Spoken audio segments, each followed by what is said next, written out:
I was wondering if my eyes had grown dim because I'm one of his students and I'm not recognizing him there. We have with us this afternoon Miss Paula Llewellyn, King's Counsel, Director of Public Prosecutions, Mrs. Lona Brown. Yes, I see Mrs. Brown, former Administrator General. Mrs. Stacey Ann McCarthy, acting Administrator General. We have with us this afternoon Miss Gabriella Phillips. Is Miss Phillips here? I'm expecting her. The daughter of Speaker of the Opposition spokesperson this evening, Mr. Phillips. Students, teachers from the Mile Gully High School. Other specially invited guests who are here to support the persons who are speaking this evening. And I know I see the Minister of Agriculture's wife sitting in front. And I'm looking all about anxiously for the former Speaker of the House, the Honorable. I know he's here because I saw him, but I'm not seeing him. But I want to mention him. He's the former Speaker of the House, the Honorable Pernell Charles, and not just the former Speaker, but this evening, I think more than the former Speaker, he's a proud father of the Minister of Agriculture, Pernell Charles, who speaks this evening. And of course, his daughter is a member of parliament, and she's here with us as a member of the group, but I know they sit specially this evening and proud to be related to the Minister of Agriculture. I am looking, I'm not seeing the High Commissioner from the British High Commission. Yes, former Speaker, I'm not going to allow you to sit without recognizing you. But I just said, I know that you are not just a former Speaker. This evening, you're here as a proud father of the Minister of Agriculture, the Honorable Pernell Charles Jr.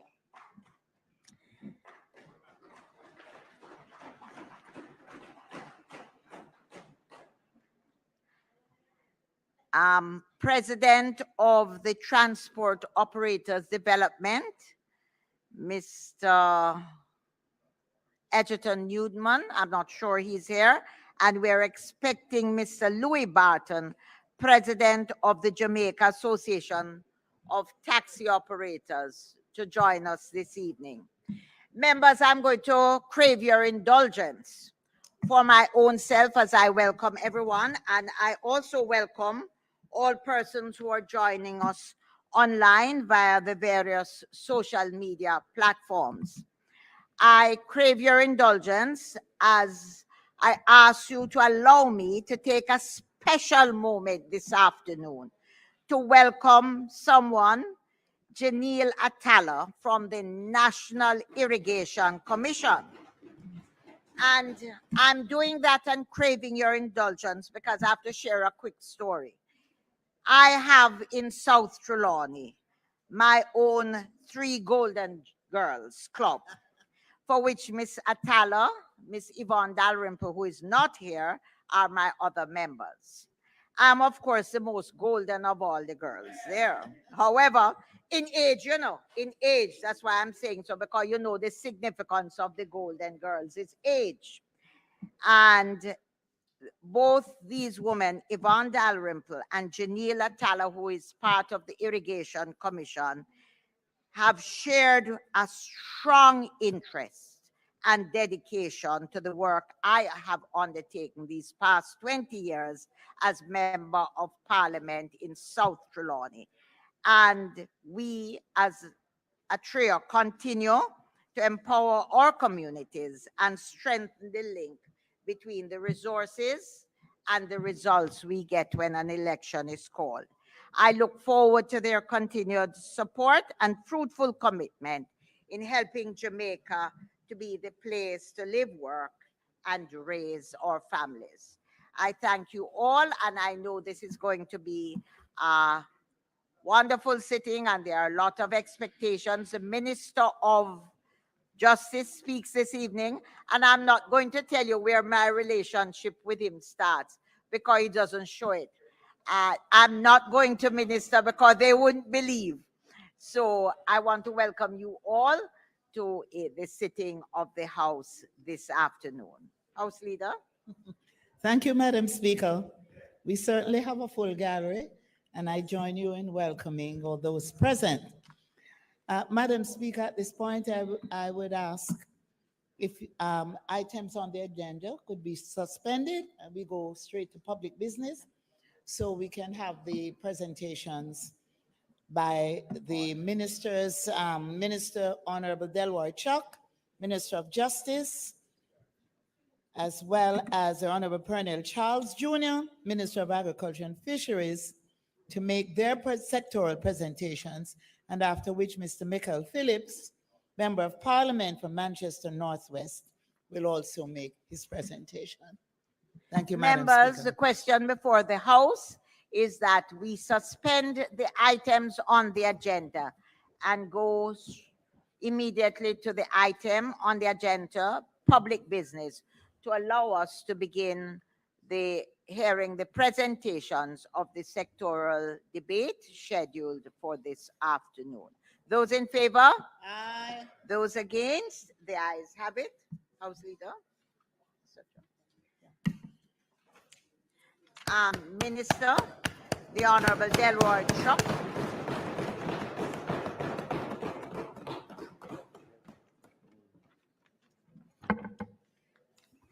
Madam Speaker, permission is sought to speak from a seat other than my own.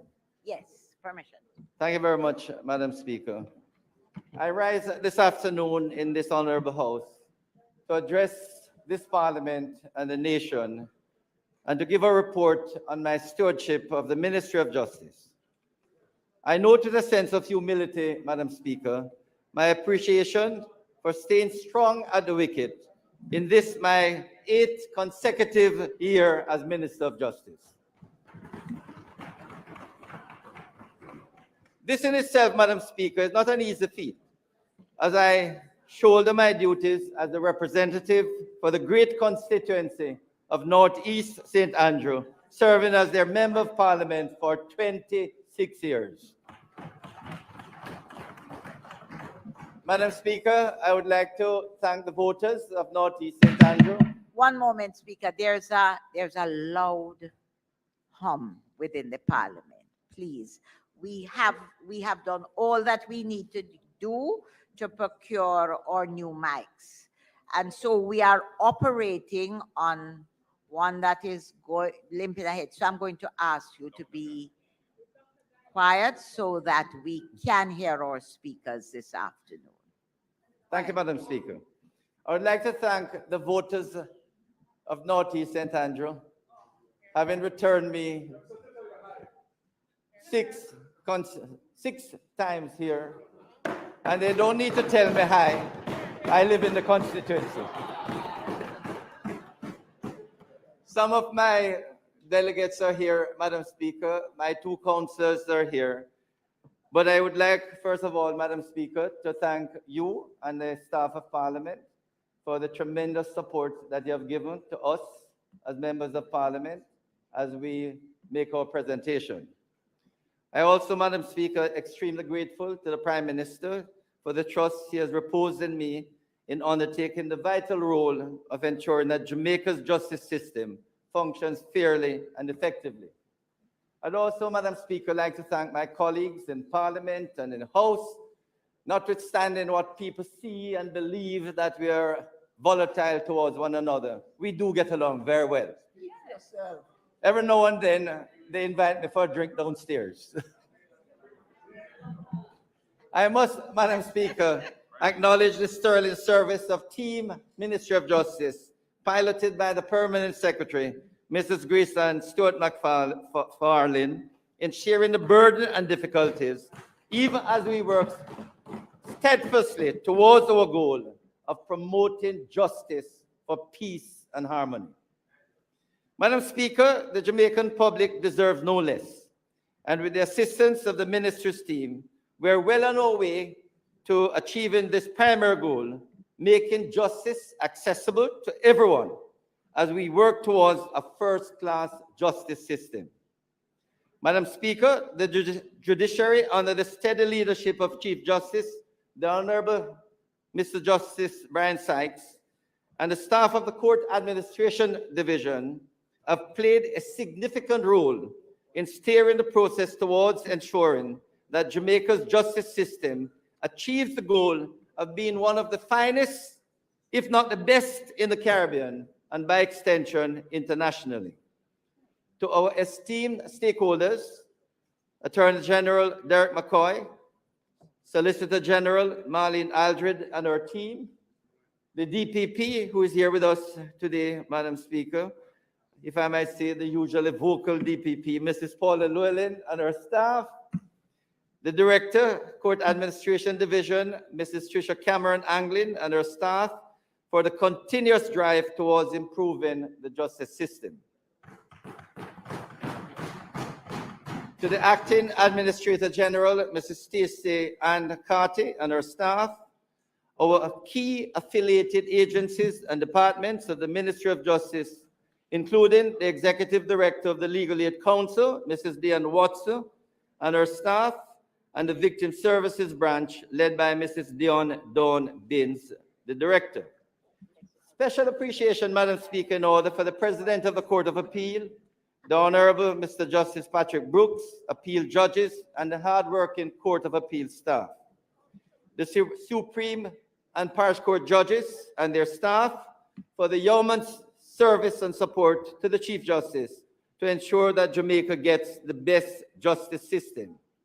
My heartfelt gratitude to our international partners, the European Union delegation in Jamaica, Global Affairs Canada, United States Agency for International Development, USAID, the Inter-American Development Bank, IDB, International Narcotics and Law Enforcement Section in the United States Embassy, the Foreign Commonwealth and Development Office, FCDO, the United Nations Development Program, UNDP, and United Nations Children Fund, UNICEF. These partners, Madam Speaker, provided much needed financial and technical support to build on the achievements of our ongoing justice sector reform programs. To my trusted team of close protection officer, Sergeant Howard Hamilton, my driver, Mr. O'Neill Ennis, I'm grateful for their support. Also, my two counsels, Madam Speaker, I think they're here, Councillor Joy Cottrell and Deputy Mayor Winston Ennis, and my constituency liaison officer, Wayne Lawrence, all of whom have shouldered the weight of the work in the constituency and assisting in ensuring a 7th consecutive term as Member of Parliament. Last, Madam Speaker, but not least, my wife and my family members. Unfortunately, they're not here. My wife is enjoying my 6th grandchild up in Northern Carolina, Northern Carolina. I'm from Clarendon, so you will. And I'm not there to enjoy the fellowship. Madam Speaker, my sincerest thanks to you all.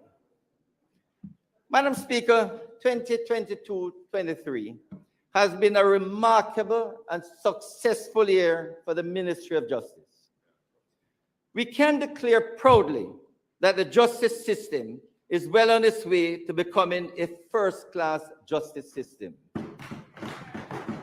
While, Madam Speaker, we acknowledge that much more needs to be done, it is clear that the justice sector has never been in a better position now since independence. Madam Speaker, there have been significant and far-reaching improvements at all levels for the Jamaican citizen to access justice in a timely manner. Madam Speaker, as Minister of Justice, I can say that while we work towards a 5-star first-class justice system, we have not reached there as yet. But I can say, Madam Speaker, that there are various sectors within the Ministry of Justice that have reached 1 or 2 stars, and I will point them out, even while the whole justice system worked towards a 5-star, first-class, world-standard justice system. So, Madam Speaker, shortly we will issue our booklet. Half of it will consist of data in the appendices, because if I try to speak on each area, it might take me much longer than I deserve or for this afternoon. Madam Speaker, I begin with the Administrator General's Department, the AGD, which has been a model of success as an executive agency. The department has been voted the best executive agency, the best customer service agency, and the most creative agency. To date, Madam Speaker, 3 of its customer service team members have won awards in the Civil Servant of the Year competitions for 2019-20, 2021, and 21-22. No, please, members of the gallery can't clap, by the way. Members, let me quickly remind you that as happy as you are and excited, we're not allowed to clap or do anything. Yes. This year, Madam Speaker, the Administrator General Department celebrates 150 years of existence, a significant milestone, making it even more appropriate, therefore, to highlight the outstanding work of this agency as it serves the people of Jamaica. I publicly acknowledge Mrs. Lona Brown and ask her and the 3 customer service persons to stand up in the gallery.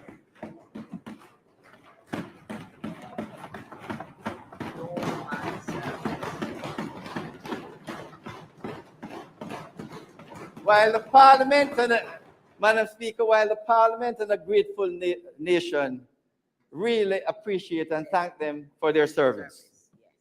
Madam Speaker, Mrs. Lona Brown recently retired as the Administrator General and Chief Executive Officer, having given the department over 27 years of sterling and dedicated service. Under her leadership, the Administrator General Department transitioned to an executive agency, received ISO 9000 2015 Quality Management System Standard from the National Certification Body of Jamaica, and was the recipient of several customer service awards. Madam Speaker, she has served the department and the country extremely well, and this Parliament salutes her and wishes her the best in retirement. Madam Speaker, the Ministry of Justice is very proud of the achievements of the Administrator General's Department. Since Mrs. Brown assumed leadership in 1996, there has been steady and detectable improvement in operations of this key department of the Ministry of Justice. Given the time constraint, it is not possible to list all the achievements. So please refer, as you will get the booklet shortly, to Appendix 1 for greater details, while I share a few significant ones here. I will ask for the booklets to be circulated. Not only will the booklets be circulated, Madam Speaker, but those persons who are listening in can get a flip copy of the booklet on the MOJ, Ministry of Justice website, or also on Instagram or Twitter, so they can follow not necessarily my speech, but to see in the appendices all the outstanding data that we have collected in the appendices.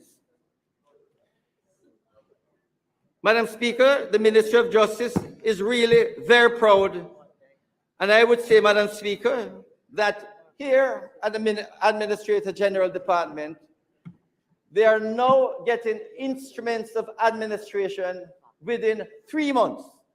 Now, Madam Speaker, this is a remarkable achievement, because in the past, instruments of administration to be able to deal with the estate of deceased persons oftentimes took many months, sometimes years.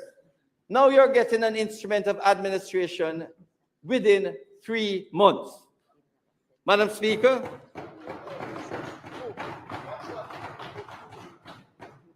in 1996, when Mrs. Brown took over, the average up to then was the closing of about 50 files per year. Since then, the average over the last 27 years has exceeded 200 files per year. But Madam Speaker, in the last 5 years, this number has risen to over 500 closed files annually. This, Madam Speaker, shows that the Administrator General's Department is definitely not 1 star, certainly 2 star, and maybe 3 star.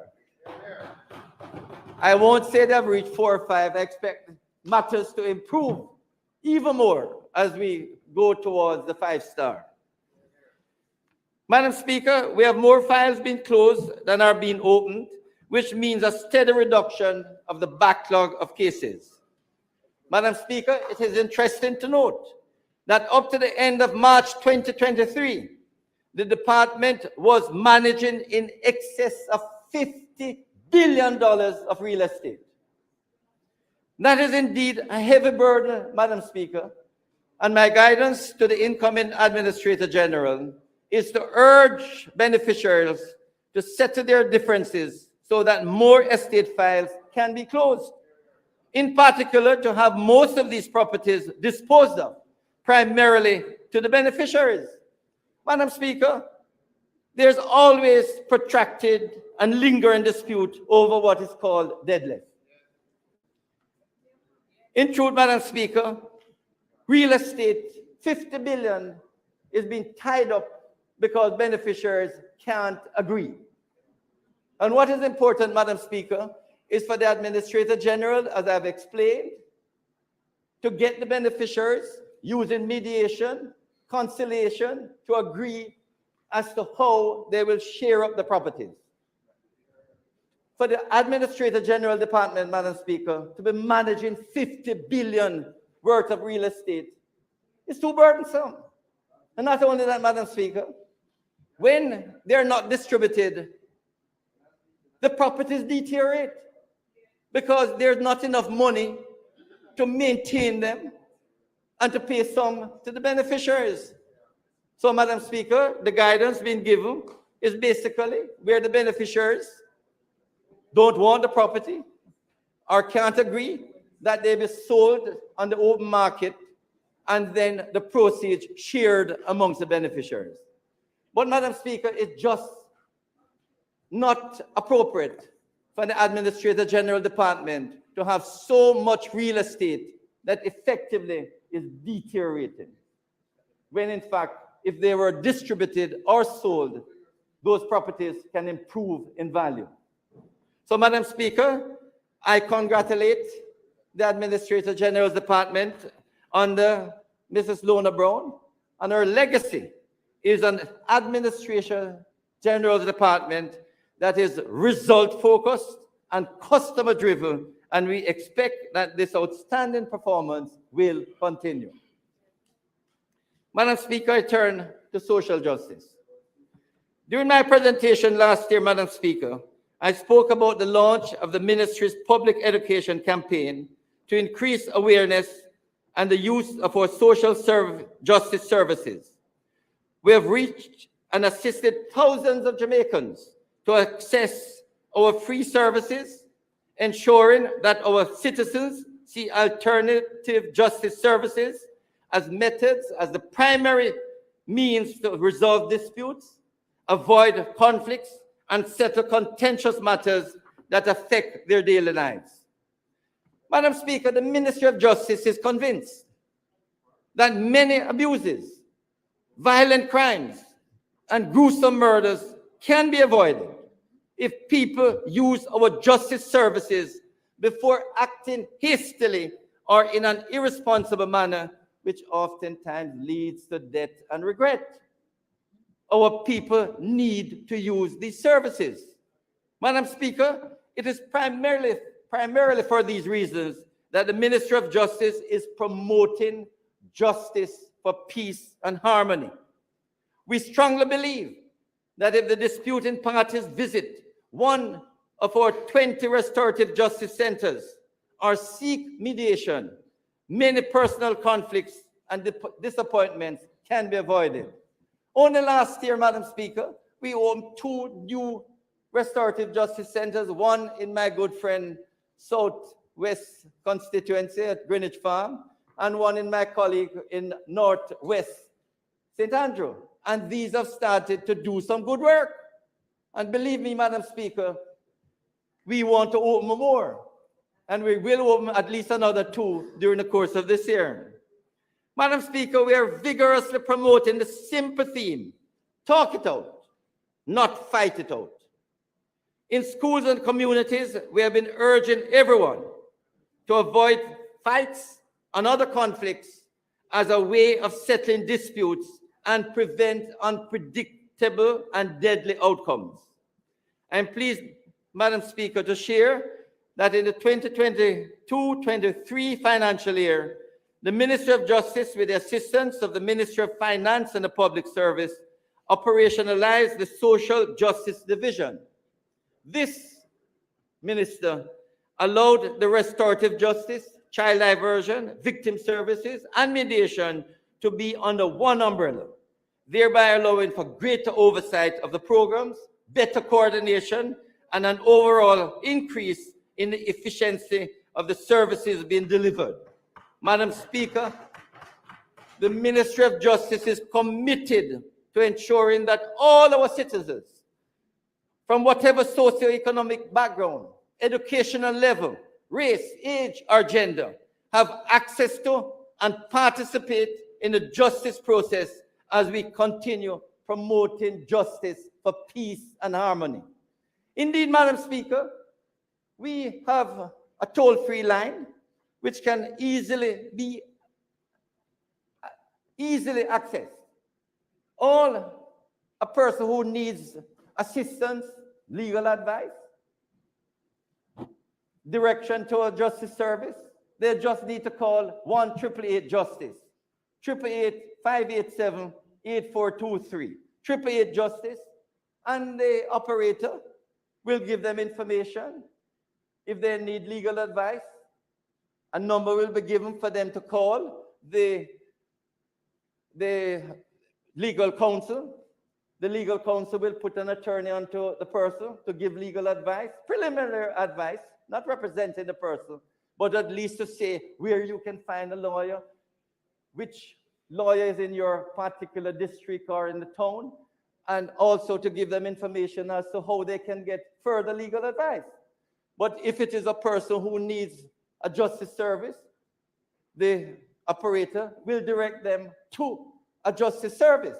So the point, Madam Speaker, is no Jamaican citizen should feel that they can't get justice. They have easy access by calling 888-JUSTICE and get direction as to how they can access justice services. Madam Speaker, restorative justice, also known as RJ, has proven to be an effective tool for healing broken relationships, which is why we refer to RJ as justice that heals. The work, Madam Speaker, of the Restorative Justice Program is to resolve conflicts and restore peace within homes, schools, communities, and the wider society. Frequent matters referred to the RJ program include family disputes, assaults, malicious destruction of property, and larceny. Madam Speaker, RJ is one of our highly valued tools for promoting justice for peace and harmony. Madam Speaker, in 2022-23, we completed 100% of the RJ conferences projected. The conferences, Madam Speaker, also had a success rate of 79%, with the remaining 21% reaching partial agreements in some instances, while some matters remain unresolved and return to the referral agents for resolution. This data, Madam Speaker, shows that RJ is an overwhelming success. Madam Speaker, when you can have 80% success rate, 4 out of 5 persons get healing, restoration of relationship. That is success. And Madam Speaker, if you look in the Appendix 2, you will see the number of matters that have been referred where there has been healing. Indeed, Madam Speaker, when matters come from the courts, the success rate is over 90%. But we get referral from the police, from the community. Madam Speaker, restorative justice is a major healing tool within our communities, within our schools, within our homes. And that is why, Madam Speaker, we have teamed up with my good friend, Minister Favoral Williams, working with the schools to ensure that we take restorative justice to every school. And my good friend, Minister Favoral Williams, and I frequently visit several schools.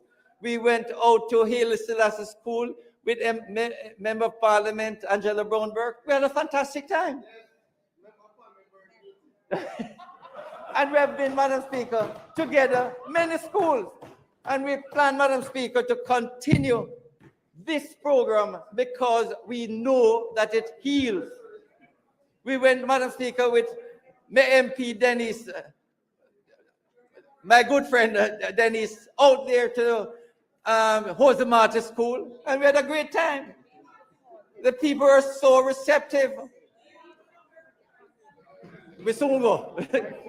We soon get there.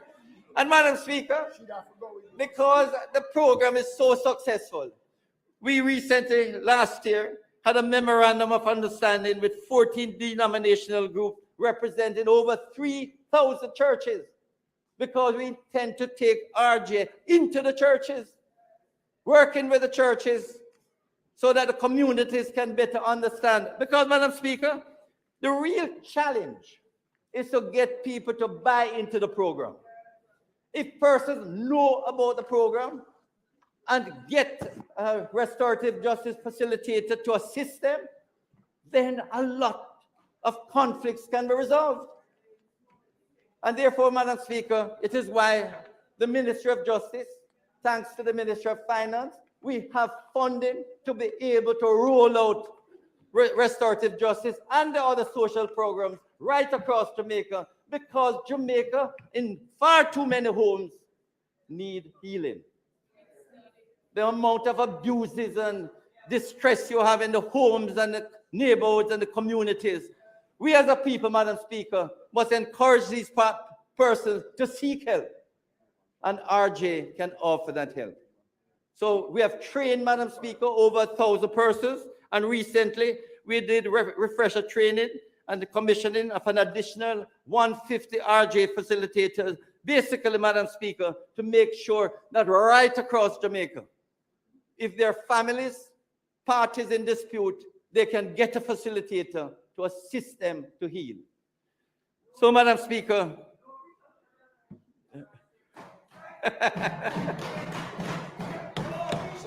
so, Madam Speaker, the truth of the matter is that RJ is a success, but we expect that it should be even more successful if we can get it into the nooks and crannies across Jamaica.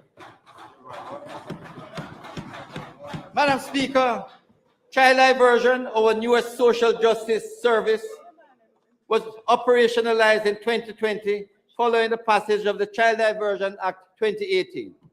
Madam Speaker, this assists youngsters between 12 and 17 who get into trouble, and the courts and the police are the main agencies to refer them to the child diversion officer. And when they come, Madam Speaker, especially from the courts, we try to mentor them. They get a psychological report in many cases. And, Madam Speaker, in most cases, the mentorship, the psychological support they get, assists them in going straight. Indeed, Madam Speaker, with child diversion, last year, we were able to assist 161 children to complete their diversion interventions and had their charges in court dismissed. Madam Speaker, the program is so successful that One of the complaints that we get from the mentors, many of them are JPs, who mentor these youngsters, is that you can't divest them, you can't get rid of the children. The children want to remain with the mentors even after the 6-month program is over. And to be fair, the mentors have been saying they still continue. The program, Madam Speaker, has been a success with the challenge, Minister of Finance, that we need to double up the number of child diversion officers in the parishes because they're coming under stress. And therefore, we hope, and I think we have got permission to increase, but we need to double up in virtually every parish, and we're training also more mentors. Madam Speaker, as the Minister of Justice, we not only seek to resolve conflicts and divert from conflict, but we also assist persons who are victims of crime. We do so through therapeutic interventions that are delivered by professional and confidential staff at the Victim Services Branch. Madam Speaker, we have a lot of Jamaicans who suffer from criminal activity, criminal violence, from abuses, from domestic violence.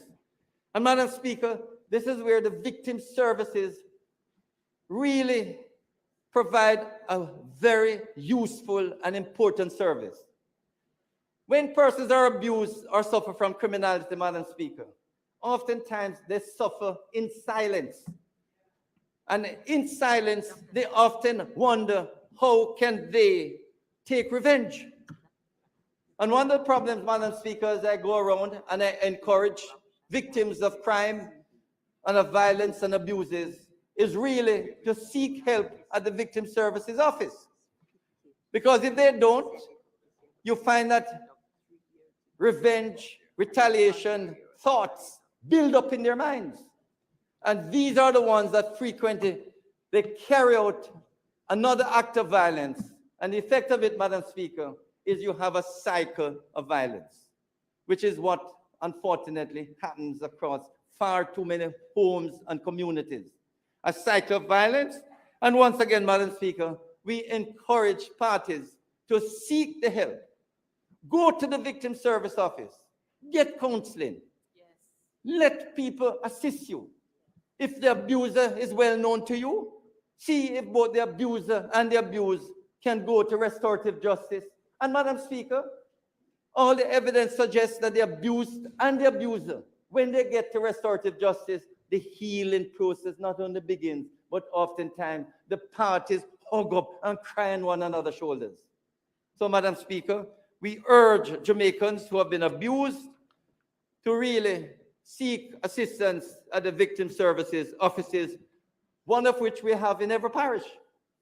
Child diversion, restorative justice, Victim Services, we have an office in every parish, and we need them to be more utilized to heal the nation, Madam Speaker.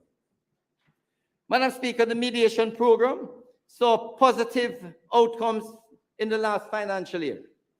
This program, Madam Speaker, was launched in the Islands Parish Courts on December the 1st, 2021 by MOJ, Ministry of Justice, and it formed part of our efforts to not only facilitate greater access to justice by the public, but also support the judicial system in its drive to reduce court clearance rates.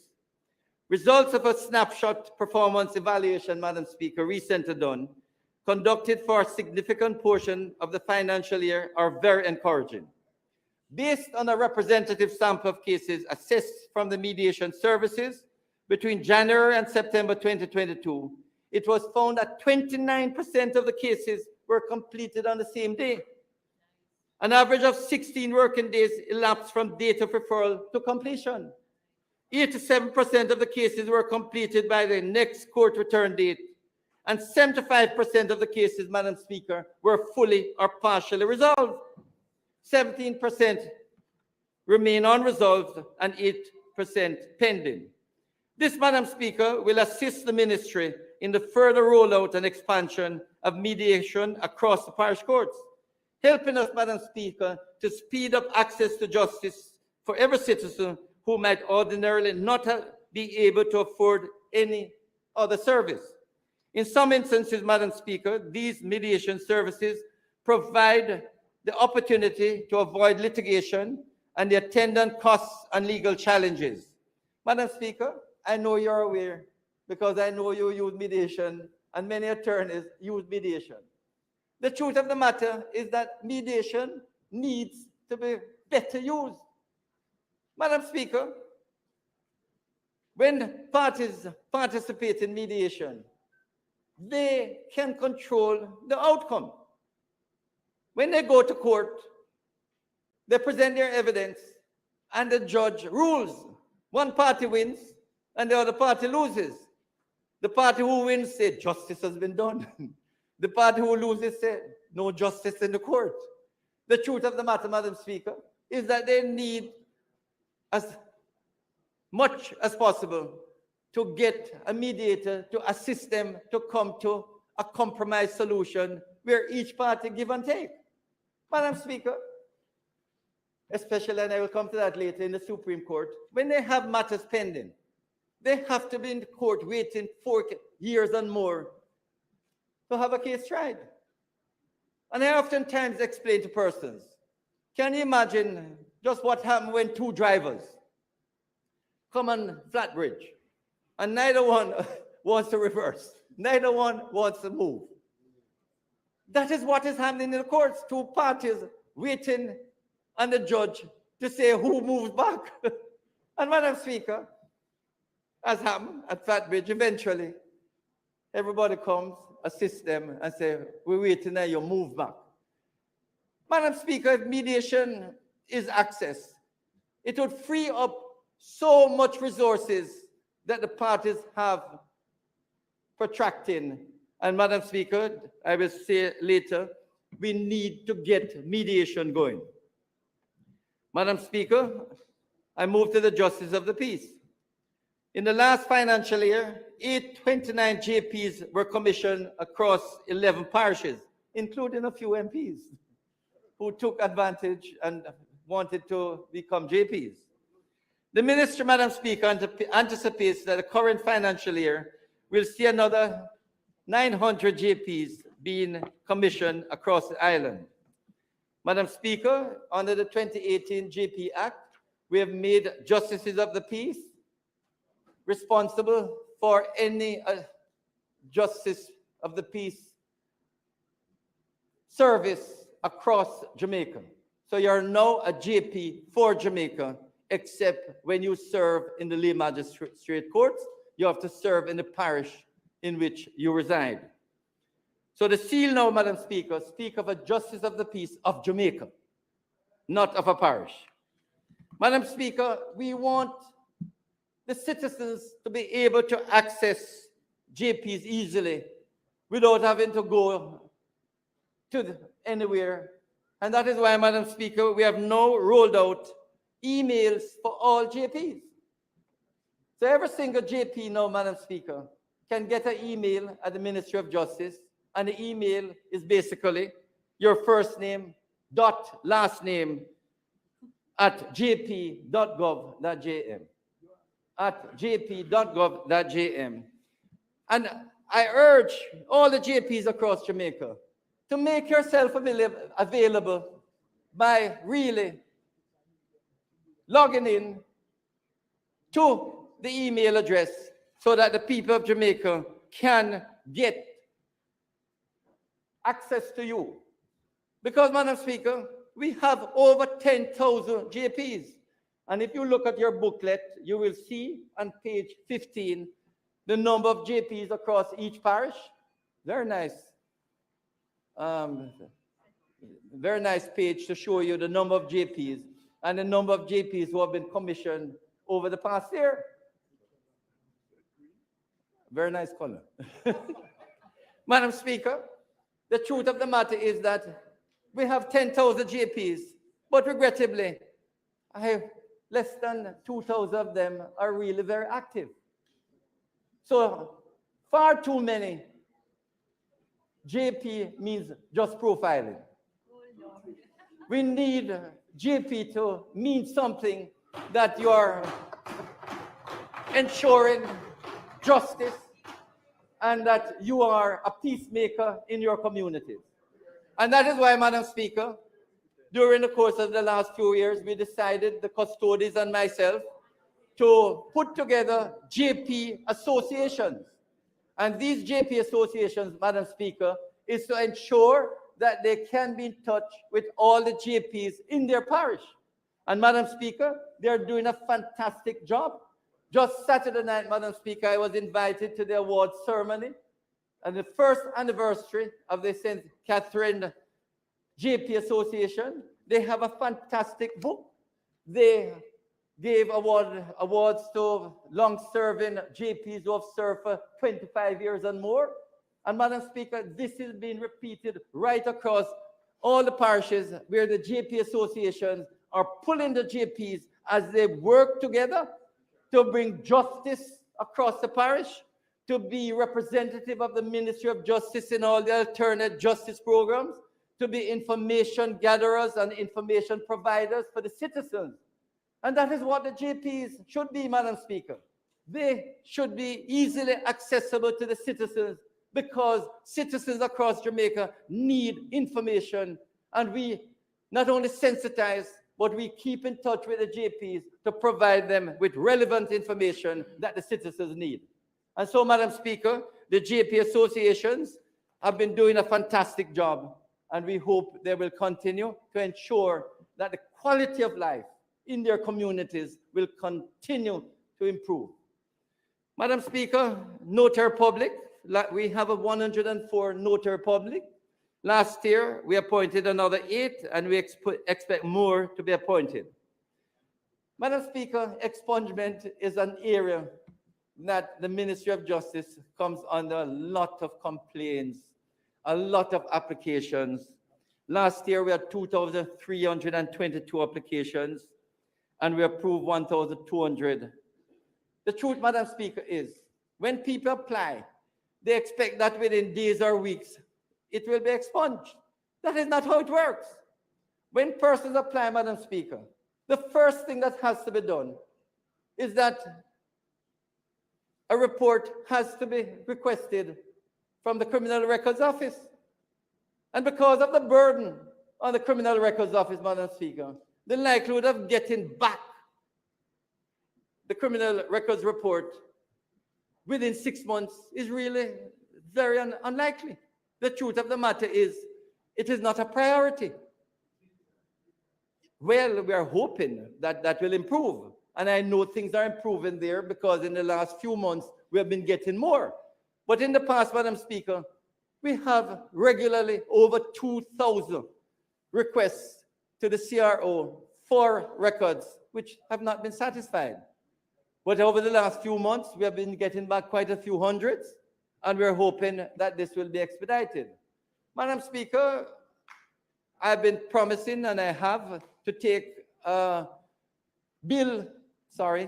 submission to Cabinet to look at a widening of the expungement jurisdiction. And the reason for this, Madam Speaker, we refuse a lot of applications. There are persons, Madam Speaker, who have been found guilty, yes, of serious crimes. But they haven't served their sentence 10 to 15 years. They have returned to the community. They have lived fairly upright life 10, 15 years. And because the third schedule is quite restrictive, they cannot get expungement. And many of them, Madam Speaker, even though they appeal to the minister is reluctant to grant any appeal where the offense is of a serious nature, notwithstanding that they have been good, upright citizens for 10, 15 years.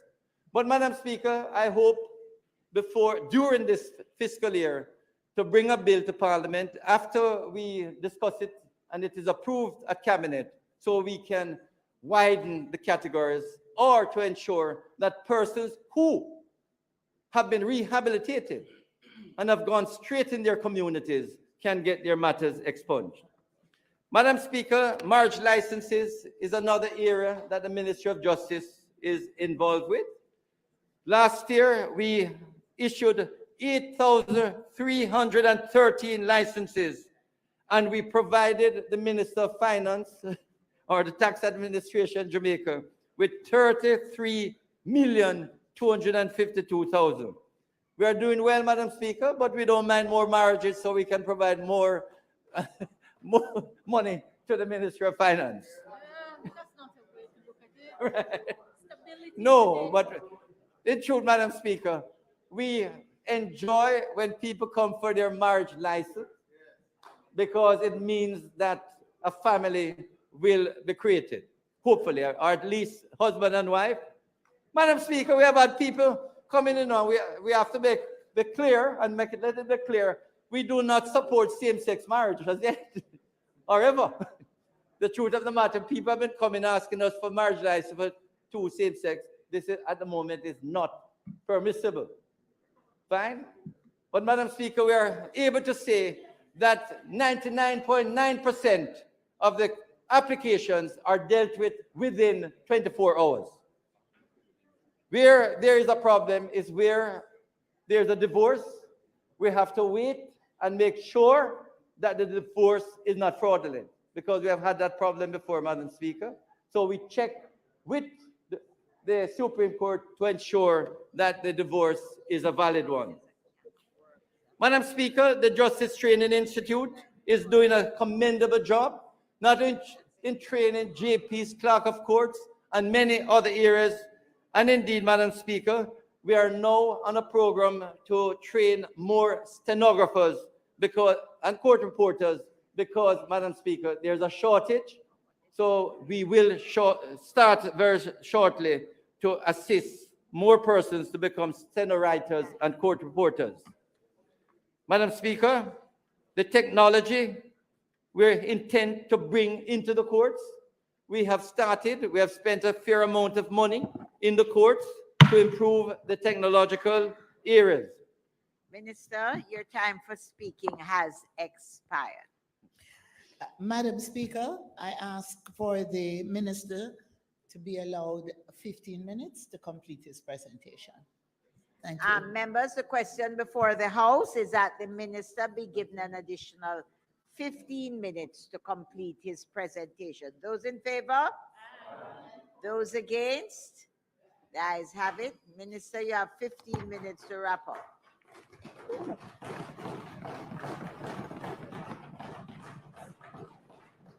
Madam Speaker, may I emphasize, and then going through quickly so I don't abuse the time allotted. If we look in the Appendix 6, you will see a significant amount of work has been done. We have spent over 500 million to rehabilitate courts. And I'm happy to report, Madam Speaker, that the DPP now has first-class facilities. And she has so much space there, we might be able to appoint more prosecutors.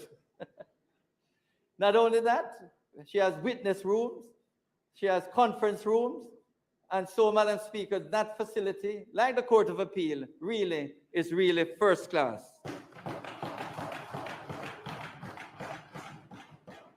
Madam Speaker, there's no doubt that we need new courts, and we are really using the public-private sector partnership, which unfortunately, Madam Speaker, is not moving as fast as I hope and expect. But I really hope, Madam Speaker, that this public-private sector partnership can be utilized so that we can have new parish courts. Madam Speaker, I move quickly, and you can see the expenditure in Appendix 7, the infrastructure. Significant amount of work has been done in the various courts. In truth, Madam Speaker, we want all the courts to be able to function without interruption, to be properly air-conditioned, and people can access and get justice in comfort. Madam Speaker, our legislative program is well on track. I would say that in respect to the various acts that we have done, they have assisted in improving various areas. But I just want to indicate, Madam Speaker, that a joint select committee has been set up to consider 3 pieces of legislation: the Offences Against a Person Act 2023, Criminal Justice Amendment Act 2023, and also the child and these matters, Madam Speaker. We hope for those persons who are complaining and arguing and discussing on the air about mandatory minimum sentence for murder, we will give them the opportunity very shortly to appear before the Joint Select Committee to provide their comments and suggestions. Madam Speaker, during the course of the year, we hope to bring a mediation bill that will assist in definitely providing the framework for the expansion of mediation at a community level, in the courts, and commercially, so that Jamaica can be a mediation center for the Western Hemisphere. We signed on, Madam Speaker, to the Singapore Convention on Mediation. Singapore is now the mediation center for the Far East. We want Jamaica to be the mediation center for the West. And we hope to have that mediation act shortly. Madam Speaker, judgment debts, we have paid up. All the judgment debts for the last many years, we have paid up.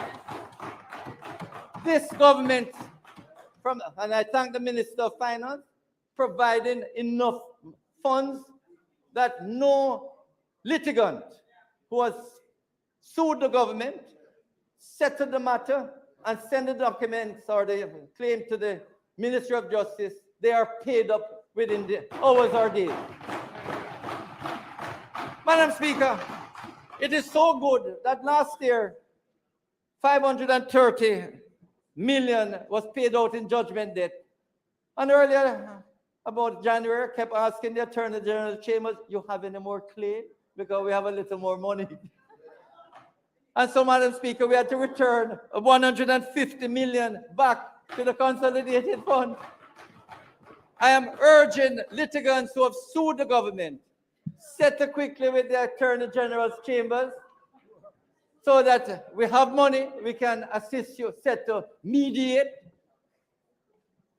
work with the Attorney General lawyers, settle your matter, and send the final claim to the Ministry of Justice so we can pay out. We don't want to send back any more money to the consolidated fund. We want justice for everybody. So once you claim and you have settled, we want to be able to pay you. It's the same, Madam Speaker, with all of the lawyers who have served as counsel in defense matters. No lawyer now who has served on a panel of in defense cases for the legal aid counsel, no one can say they have not been paid within weeks. In other words, Madam Speaker, as soon as they serve as duty counsel or as what they call legal aid lawyers, and they send in their claim, within weeks they're paid. Once the documents. And so, Madam Speaker, during the course of last year, we paid out $366 million to empanel attorneys. And in a recent gang trial, Madam Speaker, so far we have paid $24 million. As soon as they send in their claim, we know that after they do the sentencing, we may have some more to pay. But the truth, Madam Speaker, thanks to the Minister of Finance, he has been very good to the Ministry of Justice, providing the funds so that people get their money. Madam Speaker, in trying to keep on time, the Office of the Director of Public Prosecution has done a fantastic job, not only in prosecuting very serious cases like the gang trial, but indeed, Madam Speaker, during the course of last year, they did 1122 cases when representing the Crown in criminal matters. Madam Speaker, the disposal rate averaged 95% based on the projections for the year.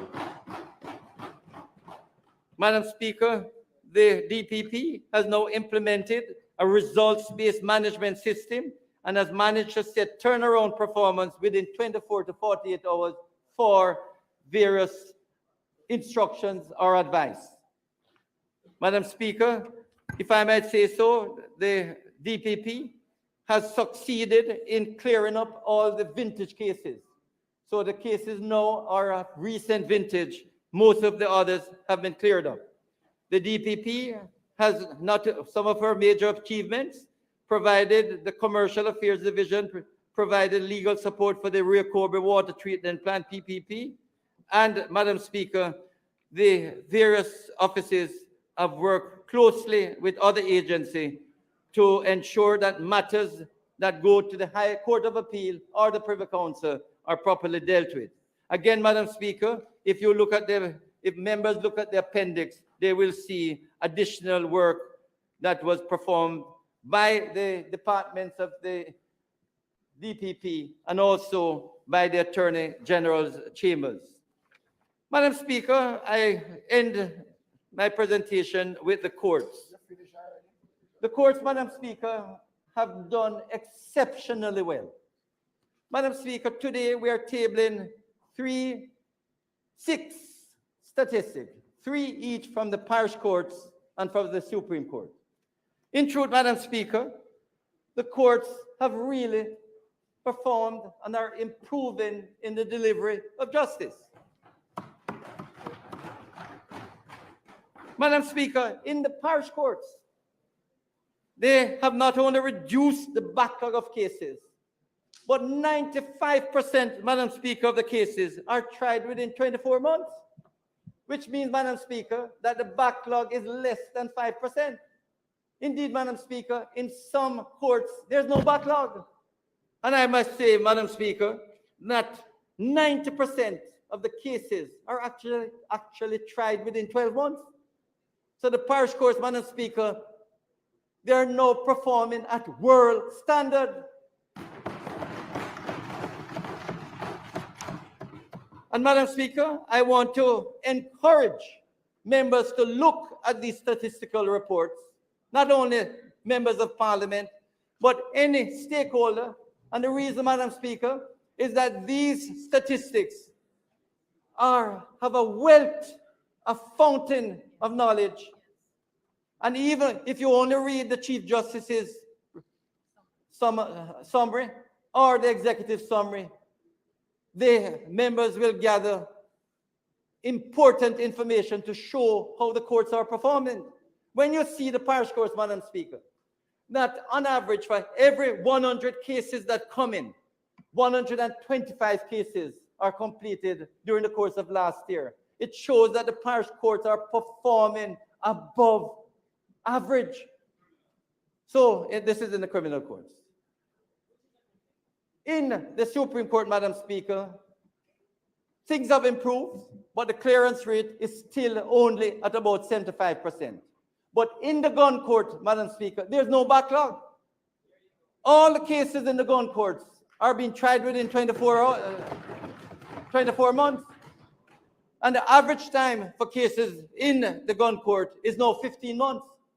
So those cases that came on under the new Firearms Act in November, about nearly over 300 cases, they're likely to be tried during the course of this year, early next year. But Madam Speaker, where you can see great success is in the probate and divorce section. Madam Speaker, in the estate for 2022, the average time to dispose of an estate case is 1.5 or 18 months, 1.5 years or 18 months. The oldest case disposed of, Madam Speaker, in probate was 33 years. While the shortest time taken to dispose of a case was 2 months. A similar situation, Madam Speaker, pertains with family division of the Supreme Court, where the longest case disposed of in 2022 was again 33 years, while the shortest was 4 months. Madam Speaker, the truth of the matter is that attorneys must do better, with due respect to my colleagues, attorneys. If they pursue and prosecute the matters that they have sent to the Supreme Court and they file their documents correctly, the matters can be dealt with within weeks or months, as it is shown, where if the documents are properly and correctly provided to the Supreme Court, they could get back their probate or divorce matters within a matter of 3 to 6 months. But because of requisitions, Madam Speaker, attorneys keep going back and forth. So, Madam Speaker, we urge attorneys to ensure that these are dealt with. Madam Speaker, I must pay tribute to the Statistics Department of the Supreme Court, headed by Dr. Denarto Dennis. He has done a fantastic job in putting together the statistics. If you need any information in the courts and you call Dr. Denarto Dennis, he's able to provide you within a matter of hours.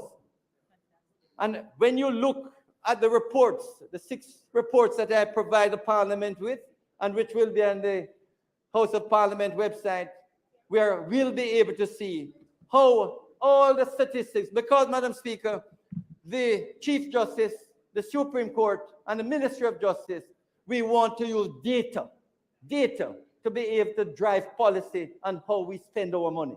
And this is important, and we thank the statistician. So, Madam Speaker, I can say without reservation that the courts, the justice system is on the right path. We haven't reached nirvanas yet, but we are working very closely to make sure that we have a first-class justice system. So, Madam Speaker, as I outlined to the court, the Ministry of Justice have made tremendous, significant strides in improving access to justice, providing justice services, and delivering justice to all.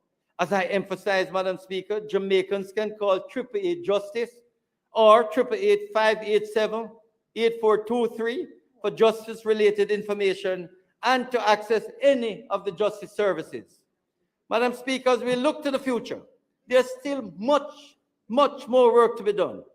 We must continue to invest in the sector, both in terms of resources and personnel, to ensure that justice is delivered fairly and efficiently to all Jamaicans.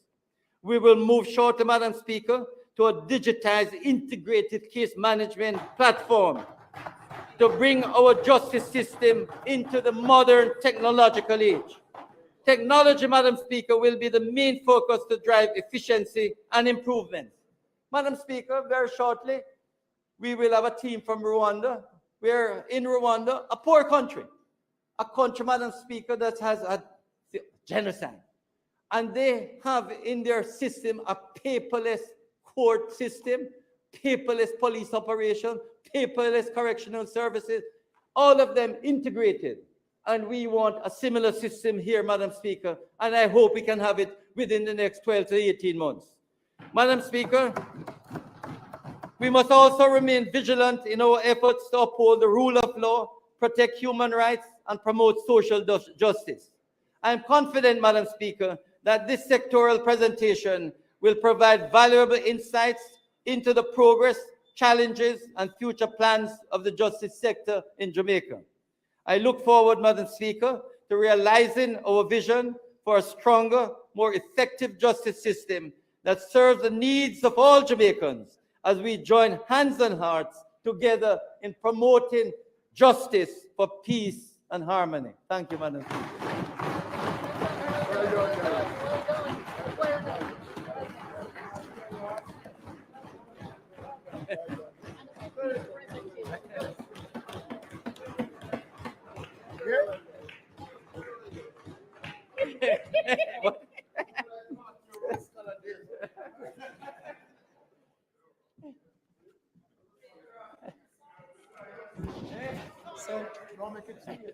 So, Madam Speaker, a great presentation from Minister Chuck. I ask now, Madam Speaker, for Minister Pernell Charles, to make his presentation. Minister of Agriculture, Honorable Pernell Charles.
Madam Speaker, there is a lot to say about agriculture, and we certainly encourage discussion from our many experts and those who have varying views on what is the best approach to achieve food security and where they think we may need adjustments in order to truly advance sustainability. What is important, Madam Speaker, is that there is definitely a burning interest in Jamaica from government, opposition, private sector, all of us, to see Jamaica's agricultural sector flourish and unlock its potential. This is our collective goal. So today, Madam Speaker, colleagues, we will examine the major issues, challenges, and the way forward with a reflection on our strategic priorities, our plans, programs, partnerships, policies undertaken by the Ministry of Agriculture and Fisheries and its agencies. We will identify and explore for you the Grow Smart, Eat Smart strategy, this formula that requires us as a country to adjust a more empirical and business-like operation so that we can increase production, improve efficiency, and ultimately, Madam Speaker, drive wealth creation through investment in agriculture and fisheries. Permit me to start by giving thanks to the Almighty for his continued blessings and guidance, which has allowed me to successfully navigate this multifaceted portfolio. May my steps and those who work with me continue to be ordered through his will. Madam Speaker, to our fearless leader, the Most Honorable Andrew Holness, Prime Minister of Jamaica, my deep gratitude for your continued confidence in my leadership within this crucial portfolio as we work to strengthen our nation's food security. To my wife, children, and my family, including the Chief who is here with us today, my sister, Dr. Michelle Charles, who sits with me in Parliament, and my siblings and cousins, all who are in attendance, to whom I'm eternally indebted for your unwavering support as I perform my duties as Minister and Member of Parliament for the West constituency in Jamaica, Southeast Clarendon. Thank you for your sacrifices, your patience, and your understanding. Madam Speaker, I am blessed with a wise and experienced Minister of State in the Honorable Franklin Witter.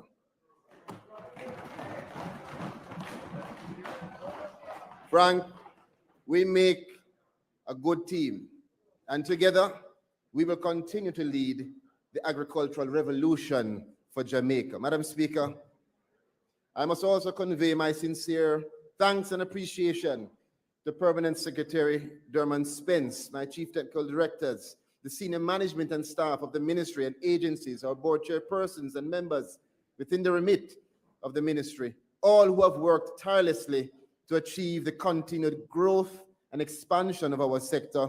We thank you all.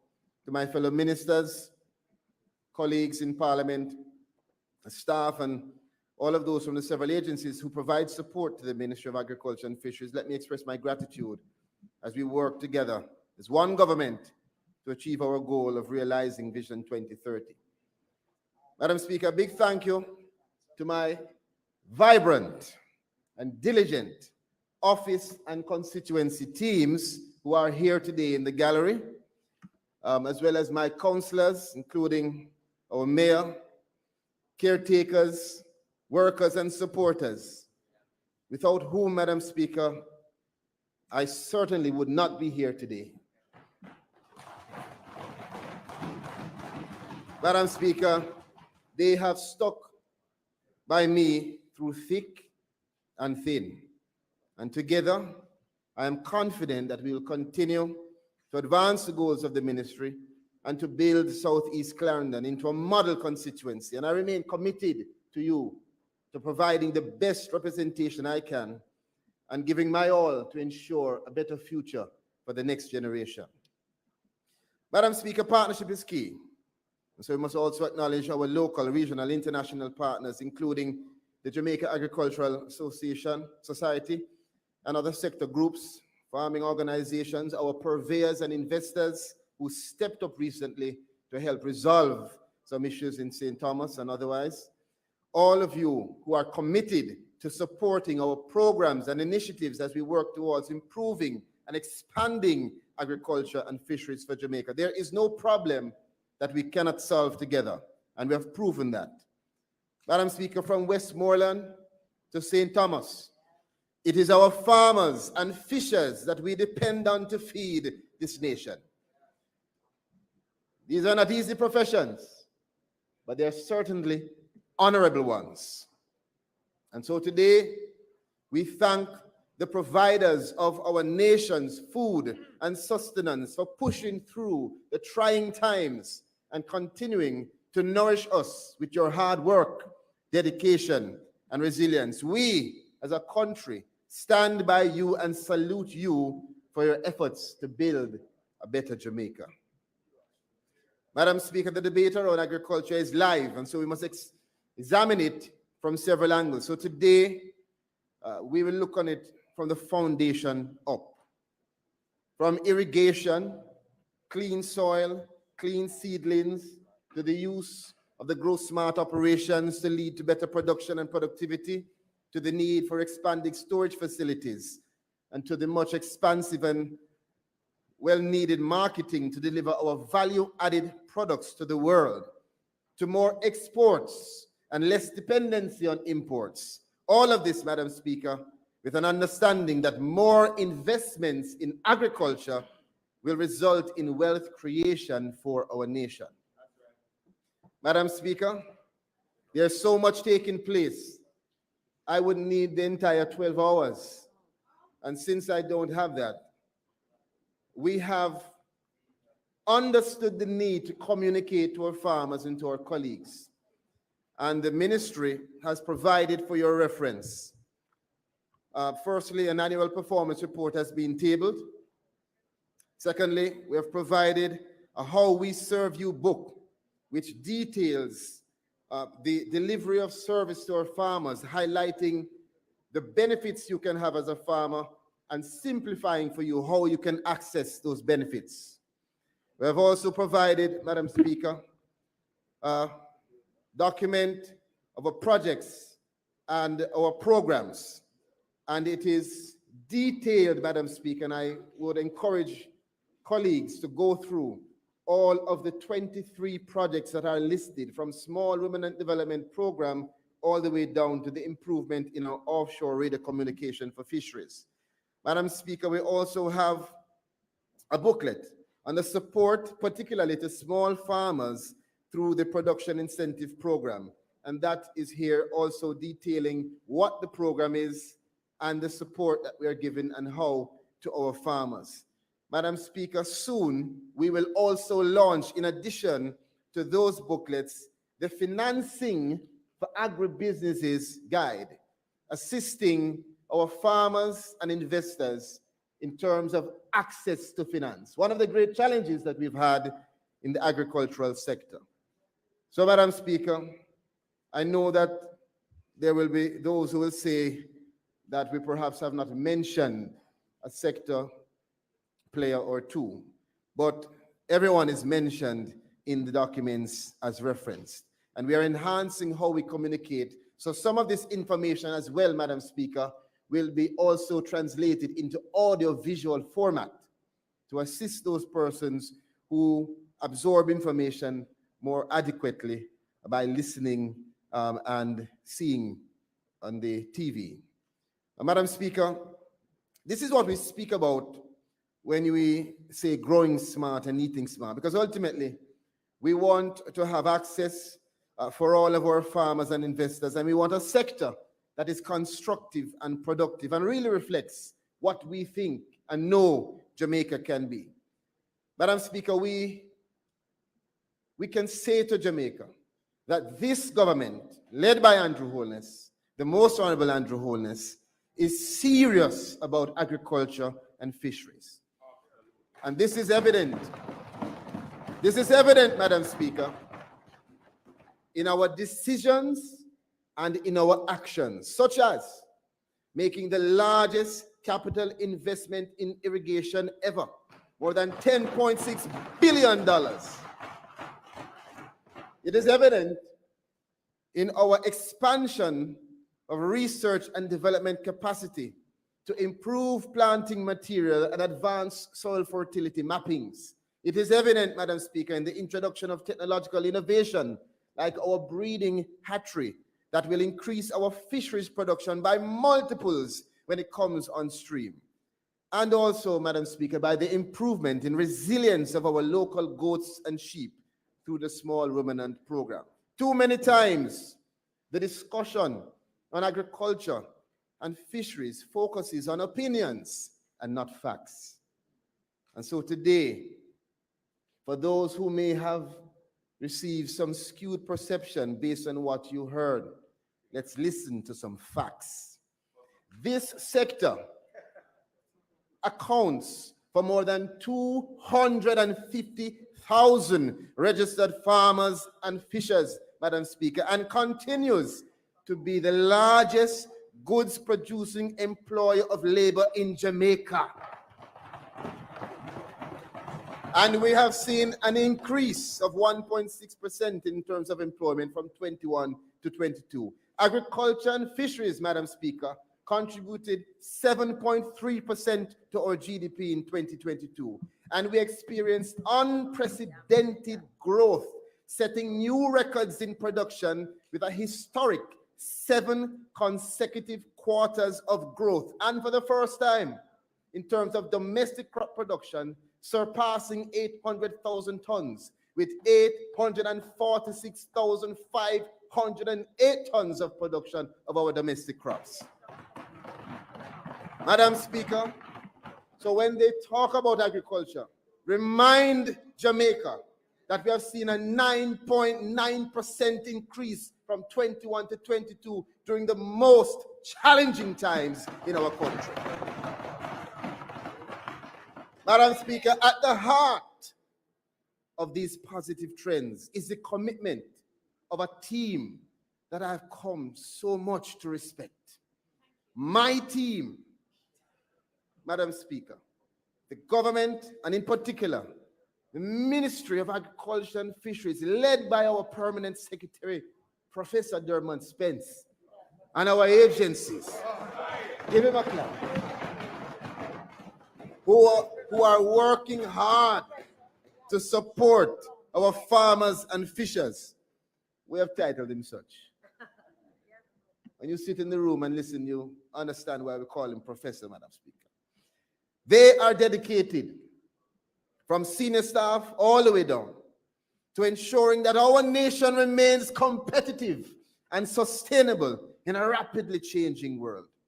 And they are working tirelessly to create a brighter future for all those who depend on the land and sea for their livelihoods. Madam Speaker, let's get right into it. We said from the foundation up, and the foundation starts with irrigation.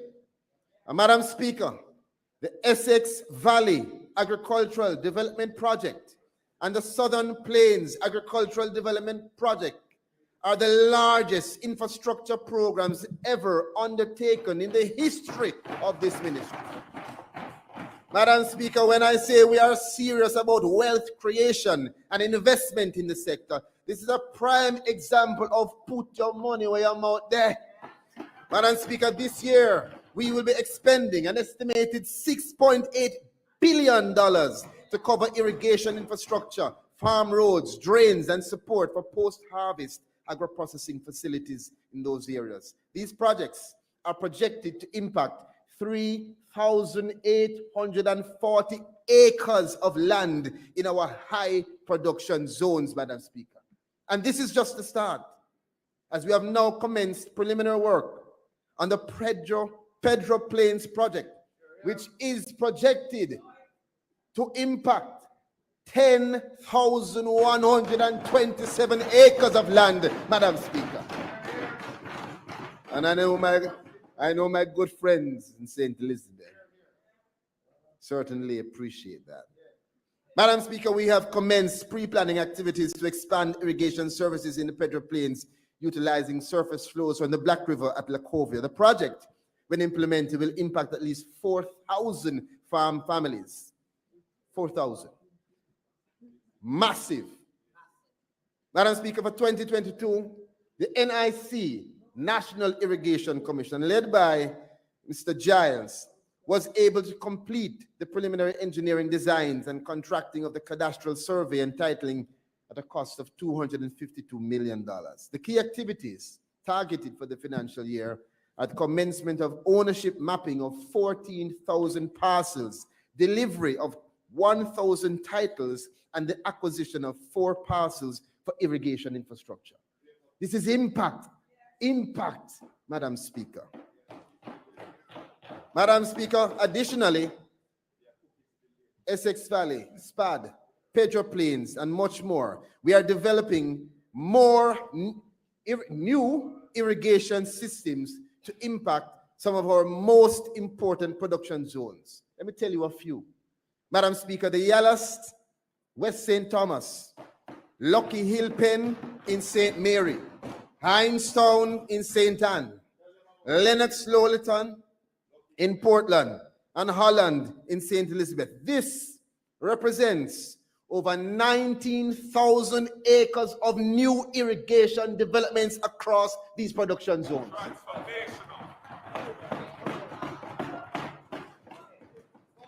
Madam Speaker, we are currently at 38,556 hectares, or, put it in acres, 95,233 acres of land already commissioned in irrigation.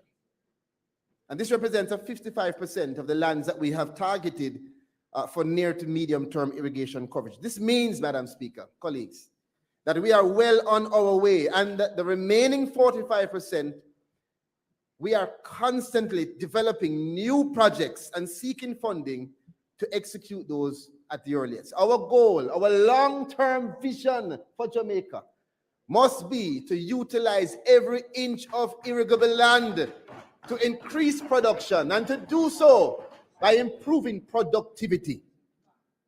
We're not only expanding, we're becoming more efficient. And when you couple expansion and efficiency, it's grow smart, eat smart.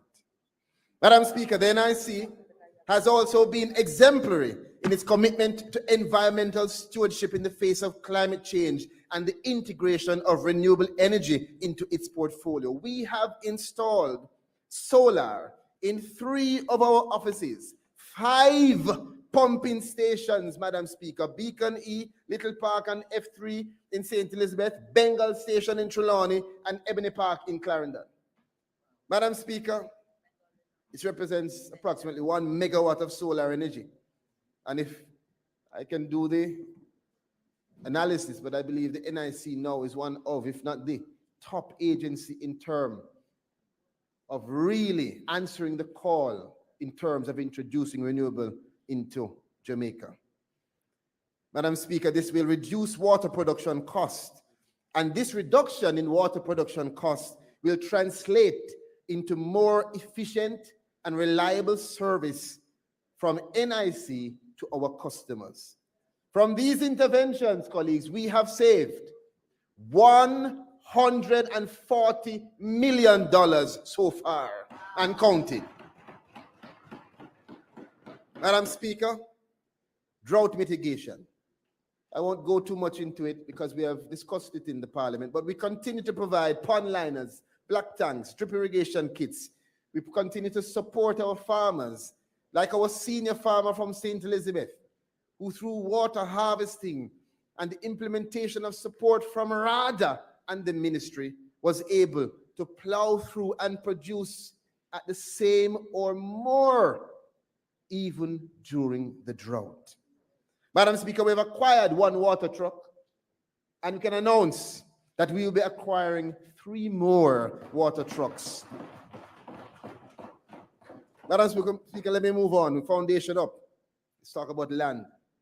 The AIC has stepped up the distribution of leases, 47 leases so far, and that includes 15 females for this year. And we continue to the effort in aggressively bringing into our coffers agricultural lands, whether it be private or public, wherever it exists in the country. And through collaboration, Madam Speaker, with the HAJ, NHT, and the SC, the sugar company, we have commenced the favorable exchange of good agricultural land to the ministry. While we have no issue giving up marginal lands that we have no intention to use. And this is a directive in terms of greater efficiency across government. We have also, Madam Speaker, an agricultural land use policy currently being developed that complements the national land use policy. And in collaboration with the Land Utilization Committee, the ministry is ensuring the preservation, access, and utilization of agricultural lands in the most efficient and effective manner. This is going to guarantee that there is a bank of good agricultural land available to potential investors in their various agricultural pursuits. Madam Speaker, since we're talking about land, let me announce today some big steps in terms of land preparation for farmers. Madam Speaker, we continue to support our farmers, and we will be targeting 60 farmers this year to receive support at no cost for the preparation of their 1 acre of agricultural land, increasing that incentive from last year. Additionally, Madam Speaker, the farmer will have the option, if they so choose, to utilize this support for land clearing of the same acreage. This, Madam Speaker, reaffirms our commitment to our small farmers, and there's much more to come. Madam Speaker, when we talk about water and talk about land, it is important for us to also examine the soil and its fertility, and the seedlings and the quality of planting material that we use. Within the context, then, of examining soil, the government has embarked, Madam Speaker, on a project with our friends from the Kingdom of Morocco. We want to thank them for that support. But similarly, we are now engaged in the process of going across the island and doing our soil fertility mapping. Farmers under this program, Madam Speaker, will be equipped, hear me now, with soil analysis kits, which will enable them, before they point or put one root in the ground, to get a reading of the constituency of the soil. With Clean Seed Project going into clean soil, we will see robust production. Grow smart. Madam Speaker, in recognition that nothing can come from the soil without quality planting material, we have also developed a policy to ensure that Jamaica is at the forefront of managing the quality of our planting material and recognizing the need to preserve and continually develop for the resilience of our crop production. Madam Speaker, our research stations are focused on developing cleaner seedlings. And recently in St. Anne, I was discussing with one of our colleagues from Bodles the 15 varieties of cassava and the work that they are doing in terms of clean seedlings. So irrigation, clean soils, clean seedlings are all components of successful agriculture. So too is the labor and the training required for those who will till the soil. And we'll talk about that soon. Madam Speaker, let me just indicate that the seed policy has been approved and is being implemented. And in support of the same, we have designed that infrastructure at Bodles. The Seed Germplasm Bank has been established. And that's a bank. It's like a bank, but it's like a bank for seeds and not money. And we have signed, Madam Speaker, onto several international programs that facilitate the exchange and storage of planting material for preservation and resilience. And we're also signatory to the International Treaty for Plant Genetic Resources for Food and Agriculture. I take the time, Madam Speaker, colleagues, to deal with the issues of irrigation, of our soil, and our seedlings. planting material, because these are some of the issues to which several opinions are promulgated on a daily and weekly basis. And I'm hoping that those opinions will now apply the facts. Madam Speaker, the sector is growing and the opportunities for further investment are clear. But labor is a limitation if it is not properly managed. And so we applaud our training institutions that continue to focus on agricultural education at levels from primary straight up. We are working with the Budding Farmers Group, and we'll continue and expand that work to stimulate interest at an early stage from 3 years old up, Madam Speaker, or even before. With the secondary level, our Jamaica Dairy Development Board is investing heavily to provide schools across the country with a focus on their livestock development programs. And we are supporting and continue to support tertiary institutions like CASE, who has recently launched their new tissue culture lab, as well as advancing aquaponics and hydroponics and seed multiplication systems. All of this taking place right here in Jamaica, Madam Speaker. Madam Speaker, as we focus on labor and focus on training, we remind ourselves that the Prime Minister recently announced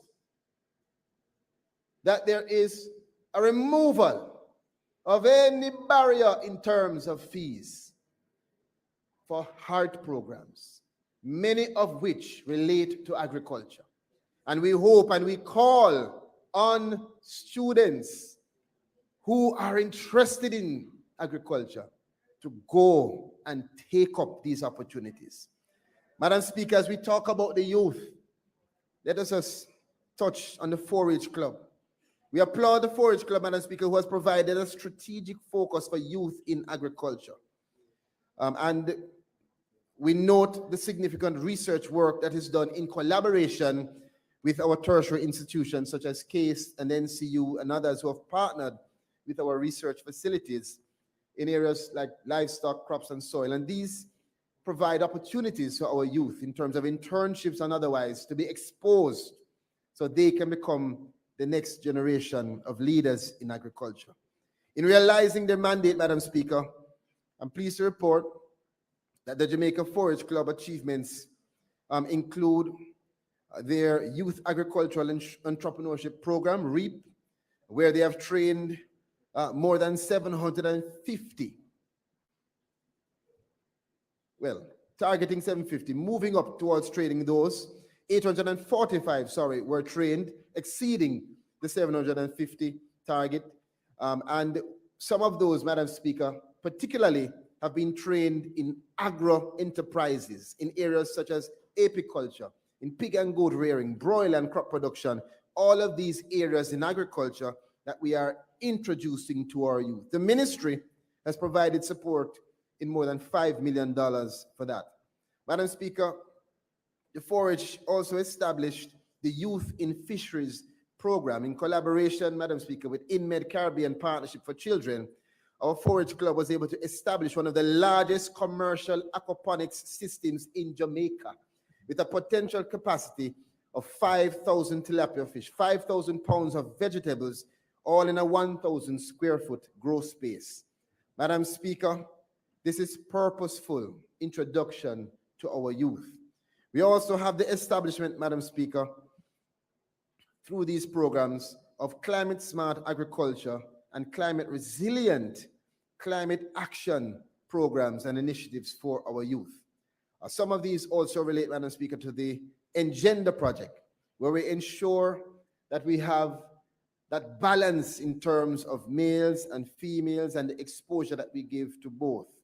Madam Speaker, we have seen where 891 youth participants, 415 males, and 476 females were trained in climate smart agriculture, sustainable fisheries practices, and adaptive technologies. Madam Speaker, the 4-H Club also in collaboration with HEART has certified some of our youth farmers in areas of poultry and livestock attendant, vegetable crop production, nursery attendant, propagation specialist, and we are calling for more. We have the tractor operation and maintenance training program. And we have other programs that we call on our youth to take up. Madam Speaker, as I close this section, we importantly have provided 262 scholarships and bursaries to our youth. Recipients of these scholarships and grants are currently attending Case, UWI, Knox, Nokalvok Polytechnic, and other institutions. And we hope to do more. Madam Speaker, we have also assisted and we continue to assist some of our youngsters to get global experience. Some of them are in Costa Rica now at the Earth University, and we hope that we can ramp up that support to ensure that more can get this global exposure. Madam Speaker, we are working with the Jamaica Agricultural Society. And before I came here, I had a conversation with the president, Mr. Fulton. And I want to especially acknowledge the JAS and thank them across the parishes for the work. And we're committed to ensuring that we have a stronger communication and relationship. And I know that together we will be meeting with organizations such as the Egg Farmers Association, and I know of the present marketing challenges that you are facing. The Pig Farmers Association, Beef Farmers Association, Coffee Growers Association, Citrus Farmers Association, all of these groups that we will be working together, partnering to make sure that we can provide with the greatest support. So, Madam Speaker, from the foundation up, irrigation, clean soil, clean seeds, the support through labor and training, our youth, our partnerships. Now we're going to talk about production. Madam Speaker, we are impacting our small farmers in big ways. With a strong foundation and farmers on the ground, it is important for us to have a focus on incentivizing and supporting these important farmers and fishers. Madam Speaker, we recognize that there are challenges. Fertilizer and feed being two of the greatest challenges in terms of cost, high input costs that affect production and therefore affect ability to expand. Madam Speaker, I want to refer to the documents that we had here, but to use the opportunity today as we speak about fertilizer and feed to make a massive announcement. Madam Speaker, we have been working with our partners, relying on them, speaking to them, supporting them, all as one collective, pushing towards the goal of a better agricultural sector. Madam Speaker, throughout the last year, we have seen where farmers have cried out for the cost of fertilizer. We were able to provide them with support received in our partnership with Morocco, and we thank them for that support and look forward to more. But right here in Jamaica, Madam Speaker, we have companies like Newport Firsan, who was able to give us support and give the country assurances that when the world saw fertilizer prices rising, we saw reductions in fertilizer price. But we know that it's still not enough. And so we continue to do what we can to give more to our farmers. But today, Madam Speaker, in the gallery is Mr. Dennis Valdez, the Managing Director. And I want to acknowledge our Managing Director from Newport Firsan, one of our companies, who I believe has permitted me to indicate to Jamaica that effective tomorrow, we can announce a 22% reduction for all granule fertilizers.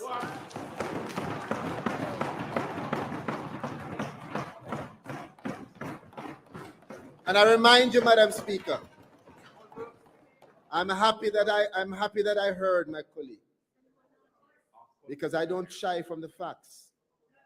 But let us remind Jamaica that when prices were going up, Newport for Sun and other stakeholders in Jamaica were holding down prices and getting them down. Madam Speaker, there's no politics in agriculture. There are policies, programs, plans, and the other big P is partnership. And I want all Jamaican companies to know that this minister values them. You'll never hear me say, that's just because everywhere else is going down. You didn't have to, but you did. And we respect that, and we must do so. Madam Speaker, in addition to that, we as a government are committed to our farmers. And we're committed to assisting them not only with fertilizer, but with the preparation of their land in the right way. And so we will ramp up our support in terms of technical support. And also, we can announce today that we are committed to preparing the land and providing high quality protein planting material for up to half an acre whenever we can find the farmers that put themselves in clusters across the island. St. Thomas, St. Mary, St. Catherine, Westmoreland, Portmore, everywhere. Madam Speaker, this government is serious about agriculture. Madam Speaker, I don't have the time to go through all the details, so I provided you with the details, but let me just move on quickly. As we speak about fertilizer, we speak about feed, and I want you to know that that support is going to allow for them to be able to increase their fodder banks so we can provide local feed for our animals in Jamaica.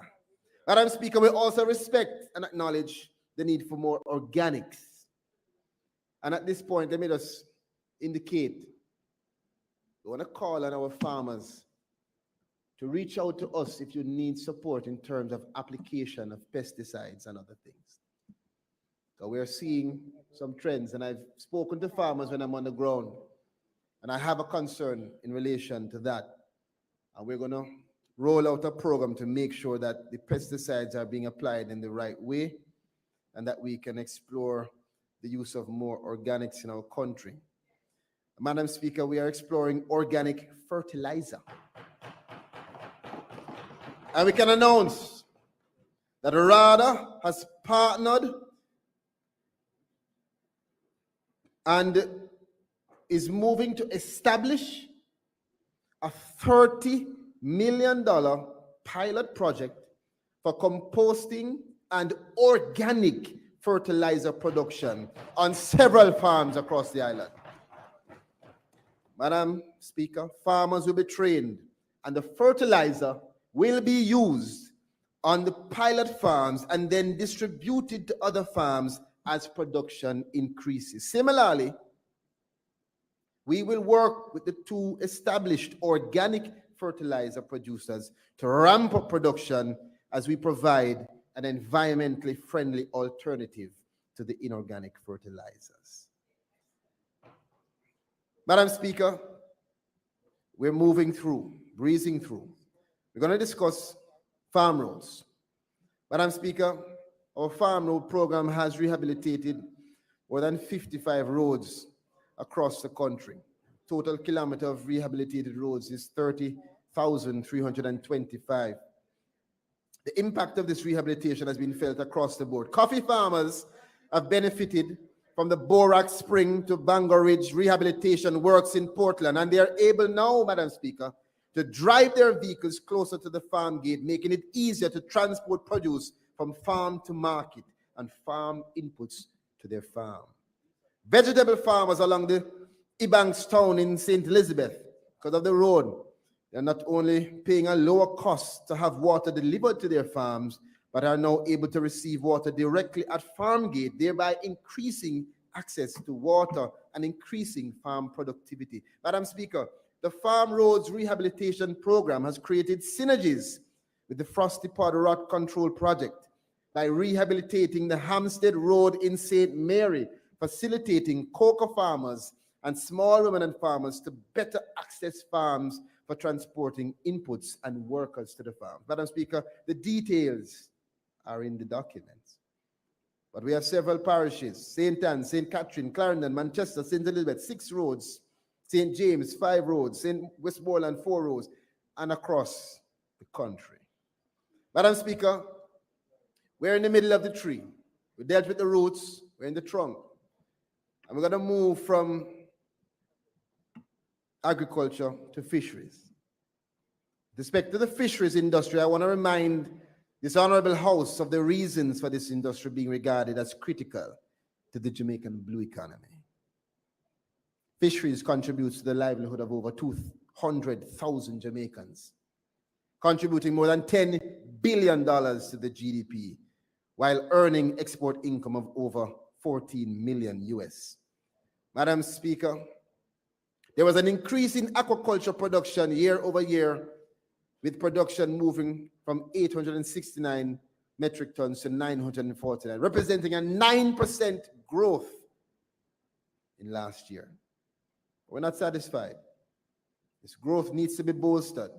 And so we have spent $13.2 million on a quarantine facility to enable the importation of broodstock for both shrimp and tilapia. Madam Speaker, we have $450 million worth of investment now being spent for the creation of the climate-smart recirculating aquaculture system hatchery, with a potential to produce 5 million fry, not fries, fry, the little fish, by 2025, and increasing, no, not small fry, and increasing fish production up to 3,400 metric tons. Madam Speaker, who is questioning if this government is serious about agriculture?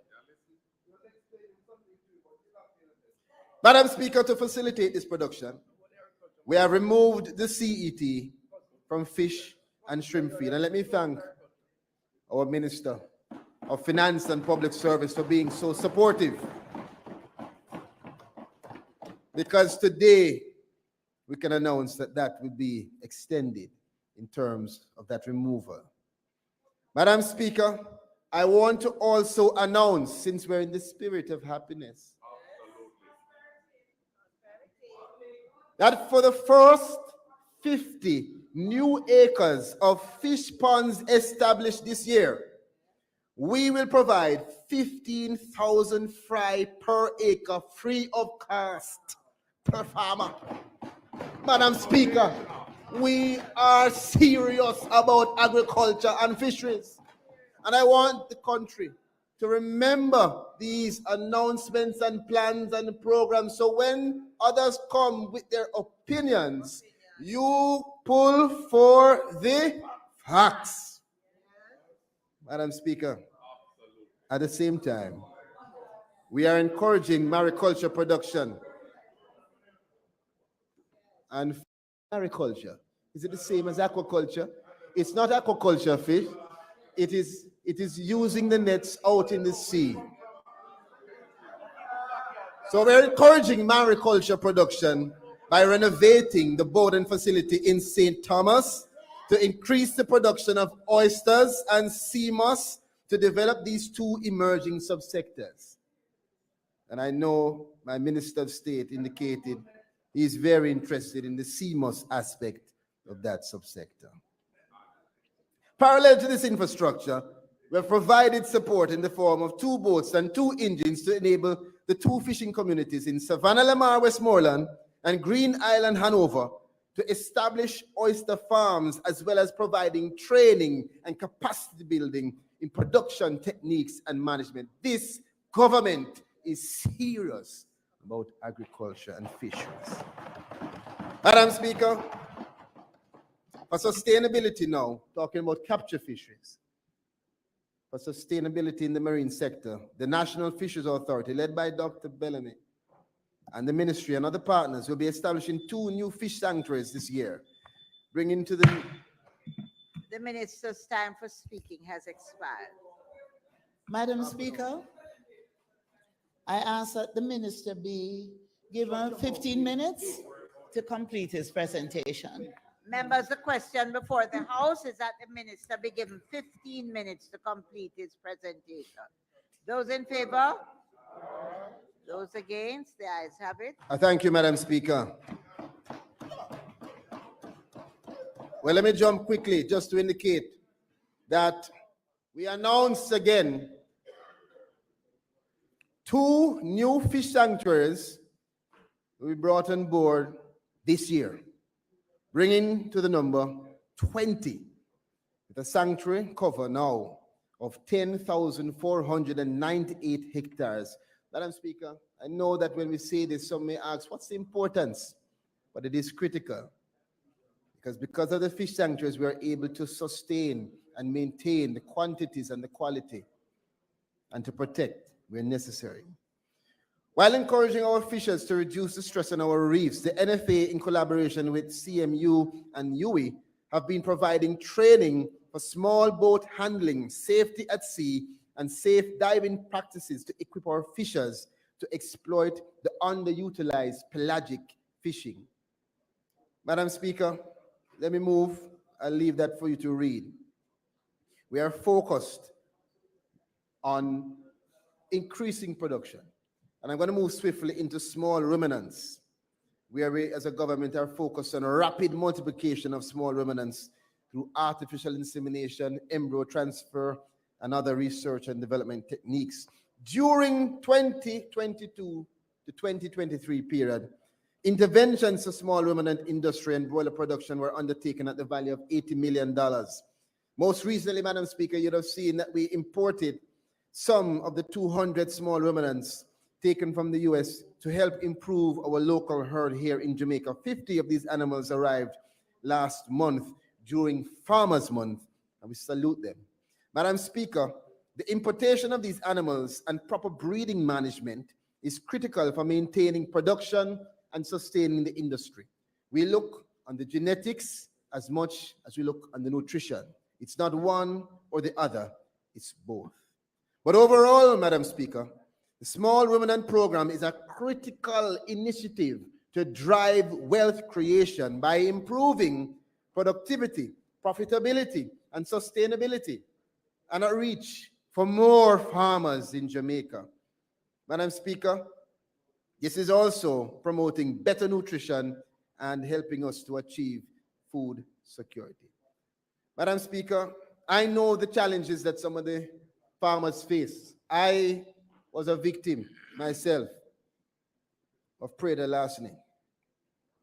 I wasn't stolen. I was the owner of the goats. I saw Phillips looking at me like I was saying I was taken from the herd. But Madam Speaker, we appreciate the great loss that some of the farmers have experienced, and we can't do everything for all, but I want to announce, since we are in the spirit of happiness, that we are going to be selecting 6 of our youth farmers who have experienced loss. And those 6 farmers will be supported by the Ministry of Agriculture and Fisheries, who will provide goats from our program to get them back on track. And we're going to present this, Madam Speaker, on May 12th at our 4-H Achievement Day. Madam Speaker, note that COVID-19 has had a profound impact on the global food system, disrupting us. And so, as we talk about small ruminants, we also note the importance of poultry farming and how several farmers relied on the poultry program, particularly throughout COVID-19. We have provided support and will continue to provide support in terms of broiler chicks, tanks, rations, and technical support to farmers. And Madam Speaker, I just want to, as we close off this section, say very quickly that the ministry, in addition to the support of the goats to our youth farmers.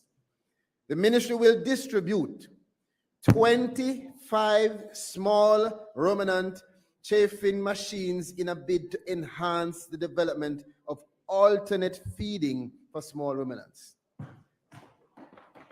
Similarly, we are also in the process, Madam Speaker, of importing 2 industrial feed pelletizers to enhance ration formulation for small ruminants and cattle.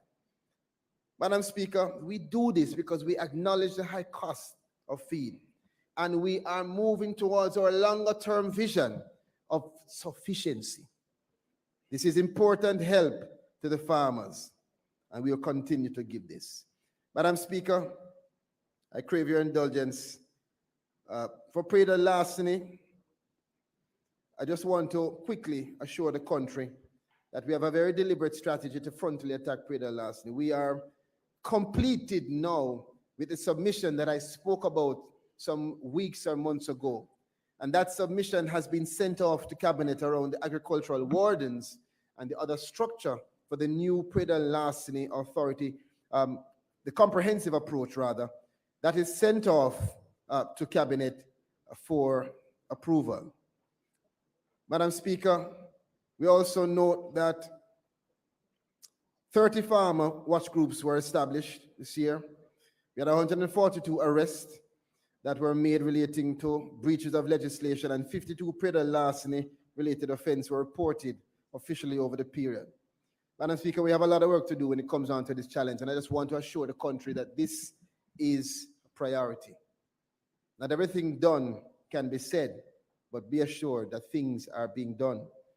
We have trained our police and we'll continue to train them. We had 9 training sessions conducted by JCF personnel across all 19 geographical police divisions.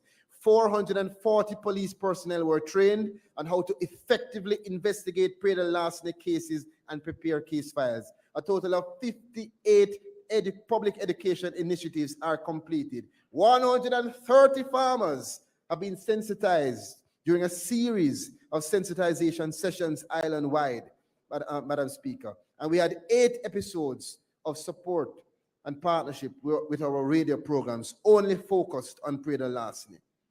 150 Prader larceny prevention enforcement guides have been disseminated, and many more to come. Madam Speaker, let me just close this section by saying this is not a national security issue only. When somebody comes into your farm and steals your produce, they don't know if you sprayed it the night before.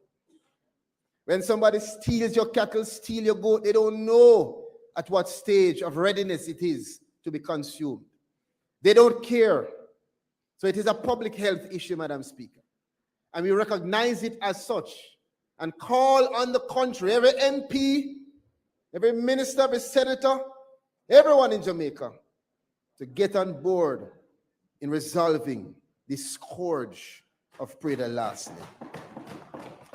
Madam Speaker, I want to swiftly move through in terms of insurance for agriculture. And in our ongoing efforts to build the resilience of the agricultural sector to the climate change related stresses, we can announce that the GK General Insurance Weather Protect is now offering a new type of micro insurance. It is a trigger-based insurance policy designed to help non-salary income earners to cope with the impacts of extreme weather events. Massive, Madam Speaker. Payout is based on the weather index. And once the trigger value is reached, the payroll will be triggered automatically. Additionally, Madam Speaker, other products available for life and health insurance are in the AgriCare plan and the Sagicor also AgriCare plan for farmers and fishers. Madam Speaker, there is now available also the Advantage General Farmers and Fisherfolk motor and home bundled insurance package. And this is the first time where insurance is being made available for fishing vessels. Massive. I love it. We are growing the sector, Madam Speaker, and we are instituting smart programs, initiatives, and resources to bolster and safeguard the livelihoods of our farmers. Madam Speaker, I know the time is running down. So I would deal with exports, I would deal with imports, but I'm going to leave that.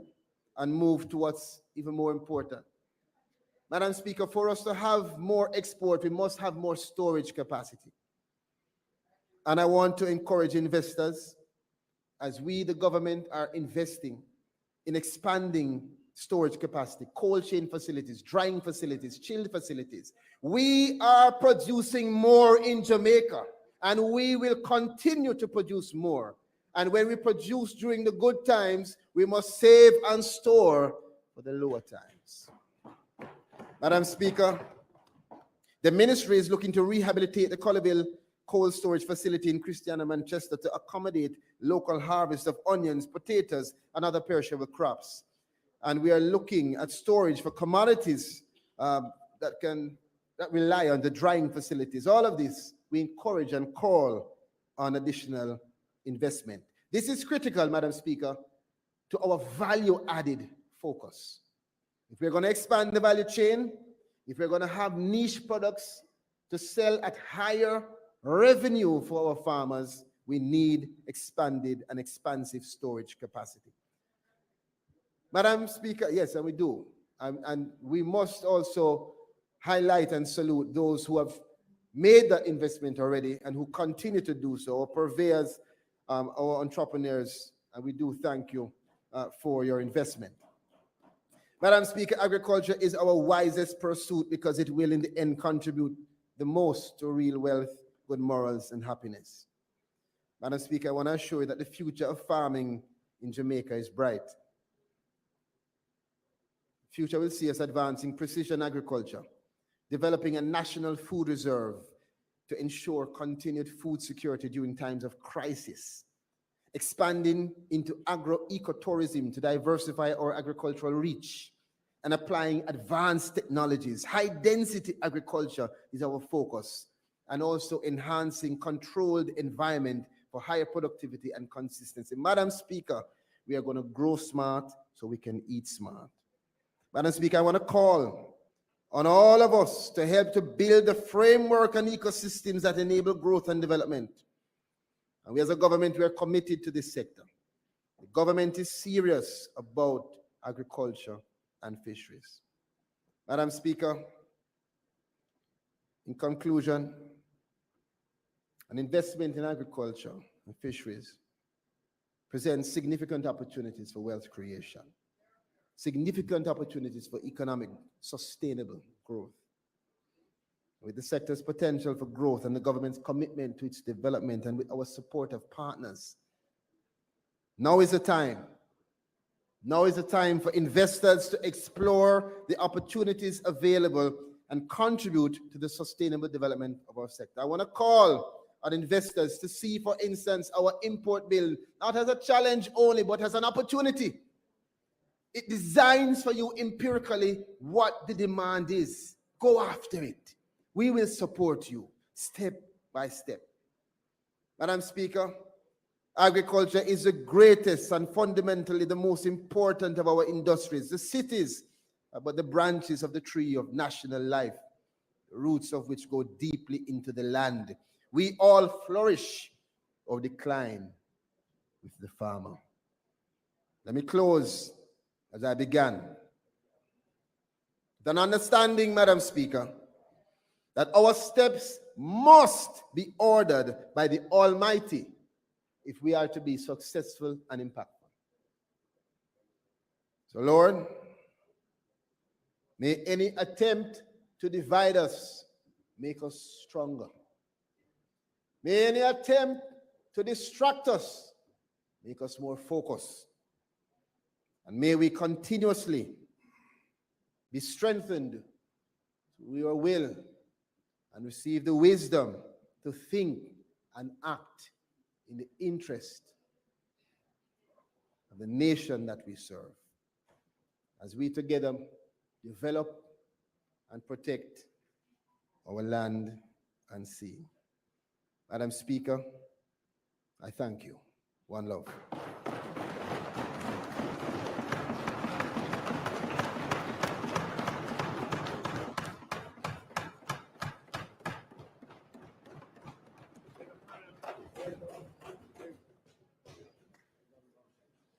Madam Speaker, want to thank the Honorable Pernell Charles for his impactful presentation, and now ask you to invite Mr. Mikael Phillips, Member of Parliament, Manchester Northwest, to make his presentation.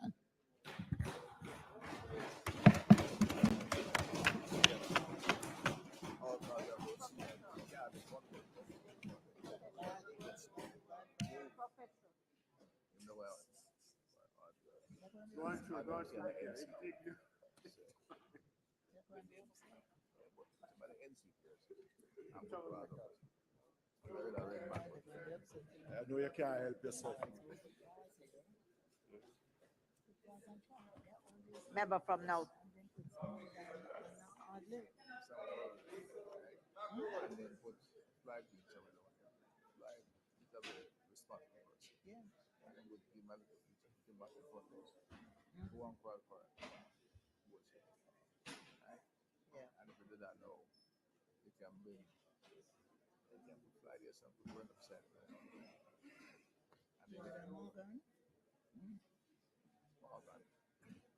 Madam Speaker,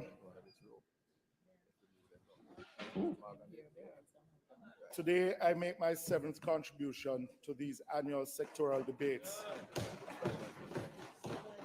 In my capacity as opposition spokesman on transport and works. These are extremely important portfolio subjects in modernizing the country's infrastructure and economy. I begin, as always, with the wisdom of Isaiah, who advised us in chapter 12, verse 4. Give thanks to the Lord. Call on his name. Make known his deeds among the peoples, for he has done glorious things. So I thank the Lord for his blessings to his people and I over the last year. We are emerging from rough times indeed, Madam Speaker. I thank my constituents of Northwest Manchester for their continued support, especially my councillors, my secretary, Latoya, my driver, Aldin, who has been with me for 13 years, the executive of Northwest Manchester, and other members of my team.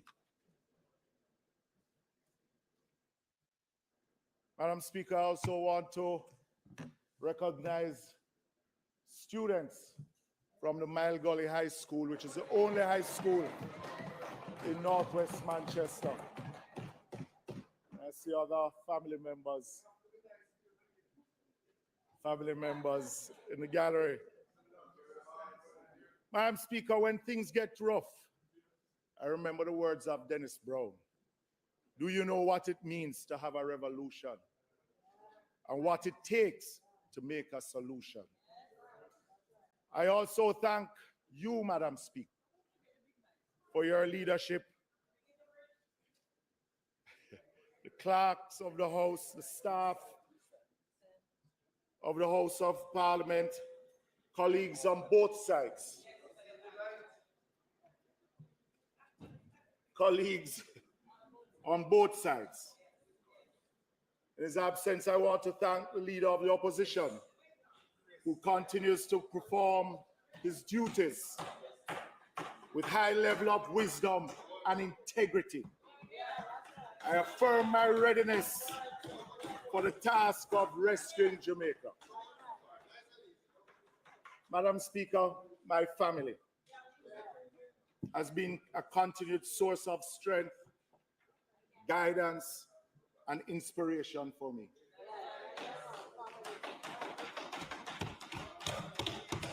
This year marks 5 years since my mother, Mikael Phillips,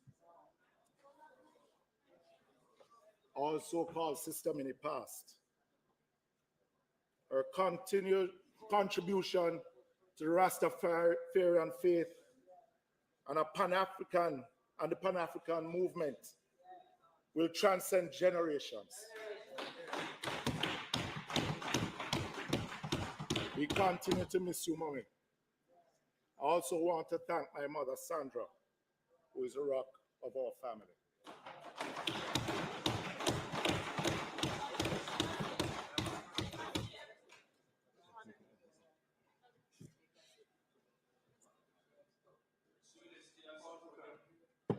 Madam Speaker, I am the only sitting member of Parliament who continues to benefit from the presence of a parent, my father, sitting in the House at the same time.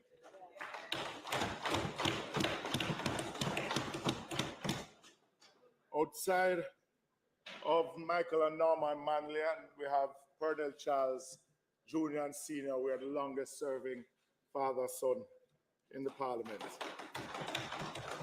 I appreciate the generosity of his advice and support. And to my daughters,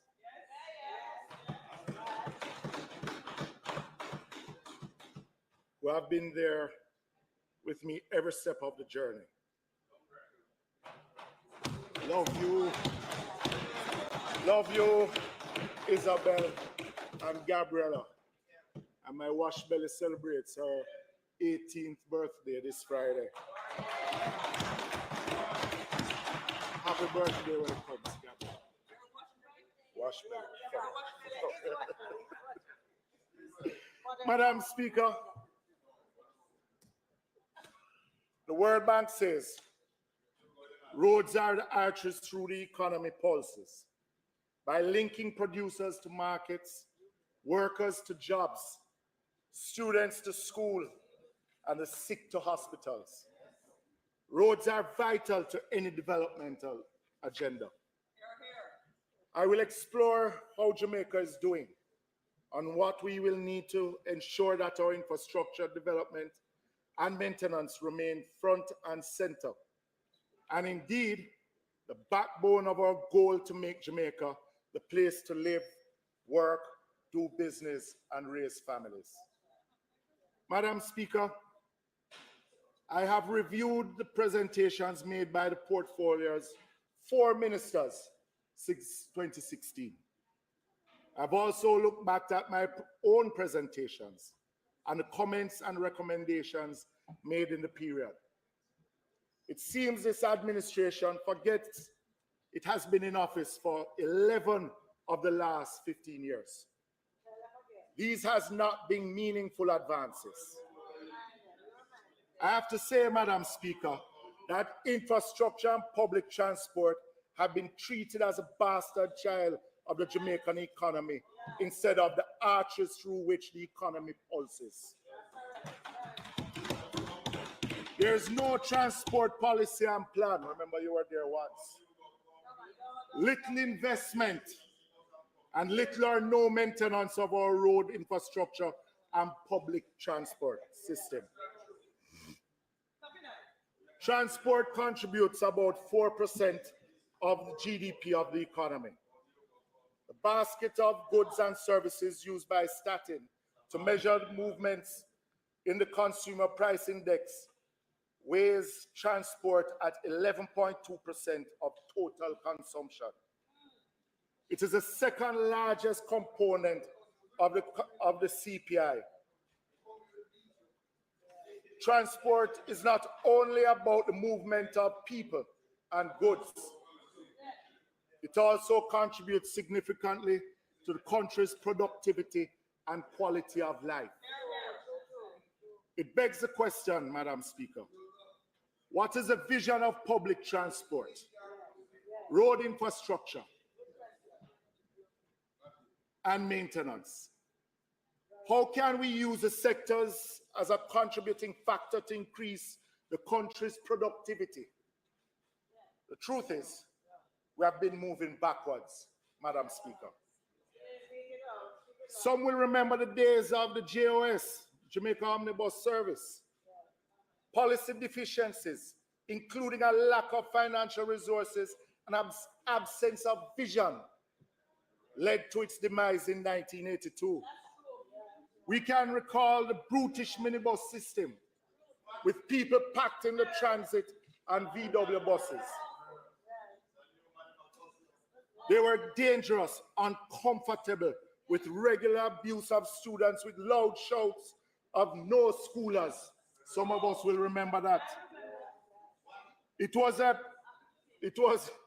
particularly shameful and disgraceful part of our history, with units carrying our people on makeshift seats, mostly made of welded iron, with a thin layer of sponge, with center seats from stools made of lumber.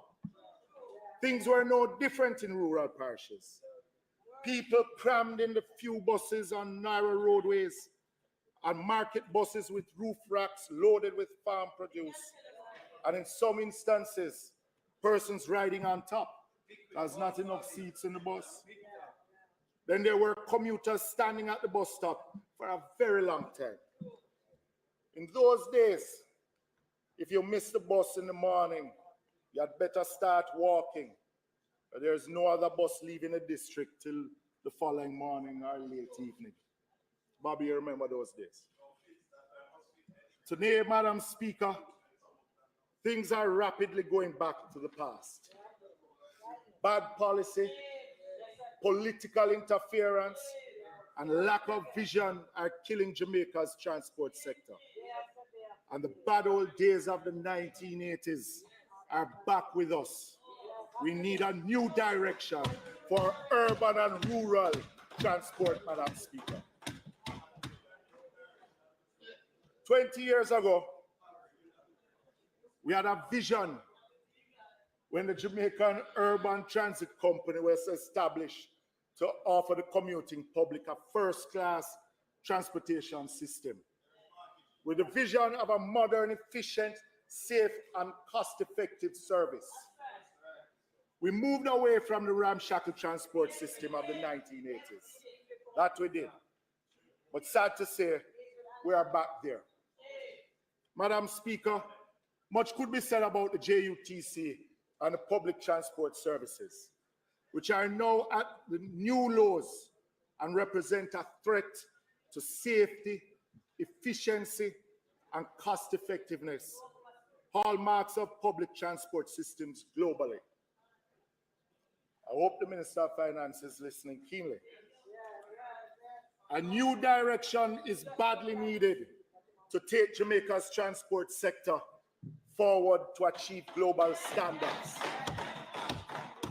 Any transport study will tell you that governments give public transport the same priority as all other societal functions because it is a reasonable reflection of the overall society and can influence the priorities of the country.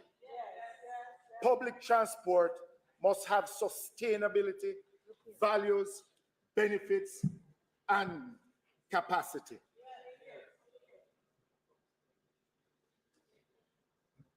It should never be forgotten, Madam Speaker, that transport systems support complex social and economic interactions and reflect the aspirations of a society, such as accessibility and mobility, which expands horizons. It is not a mere hustle, but an integral part of the society and its economy.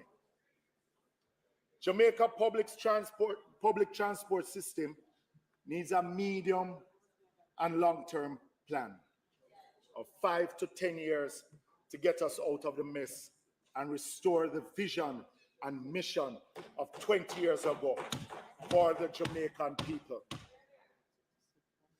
The plan must involve all players in the sector, together representing the taxi associations, the JUTC, the Transport Authority, the police, the private sector, and the government.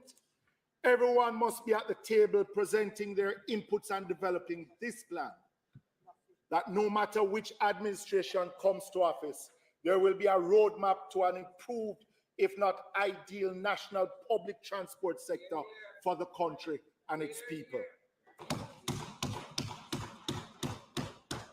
The KMTR is in a quagmire, and needs emergency attention. In 2016, there were 2,000 Hackney carriages licensed. I'm going to repeat. In 2016, there were 2,000 plus Hackney carriage license. By 2022, it has climbed to near 7,000 in Kingston and St. Andrew alone. That is why we are bursting at the seams. Safety is compromised, driving habits are dangerous, and there is no infrastructure to accommodate this increase of over 300%. The system must be urgently rationalized. Madam Speaker, most Hackney carriages now operate like route taxis. There are limited parking locations, providing a safe environment for operators and commuters in the process of picking up and setting down. Poor governance from the regulator and little or no policy direction from the government. We are in a crisis, Mr. Speaker.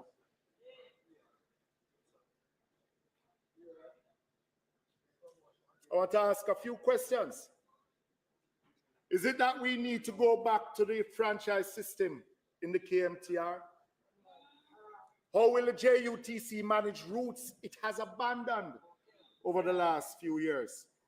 What percentage of the 120 routes can the JUTC service adequately? And finally, how will the hilly routes be serviced with limited resources?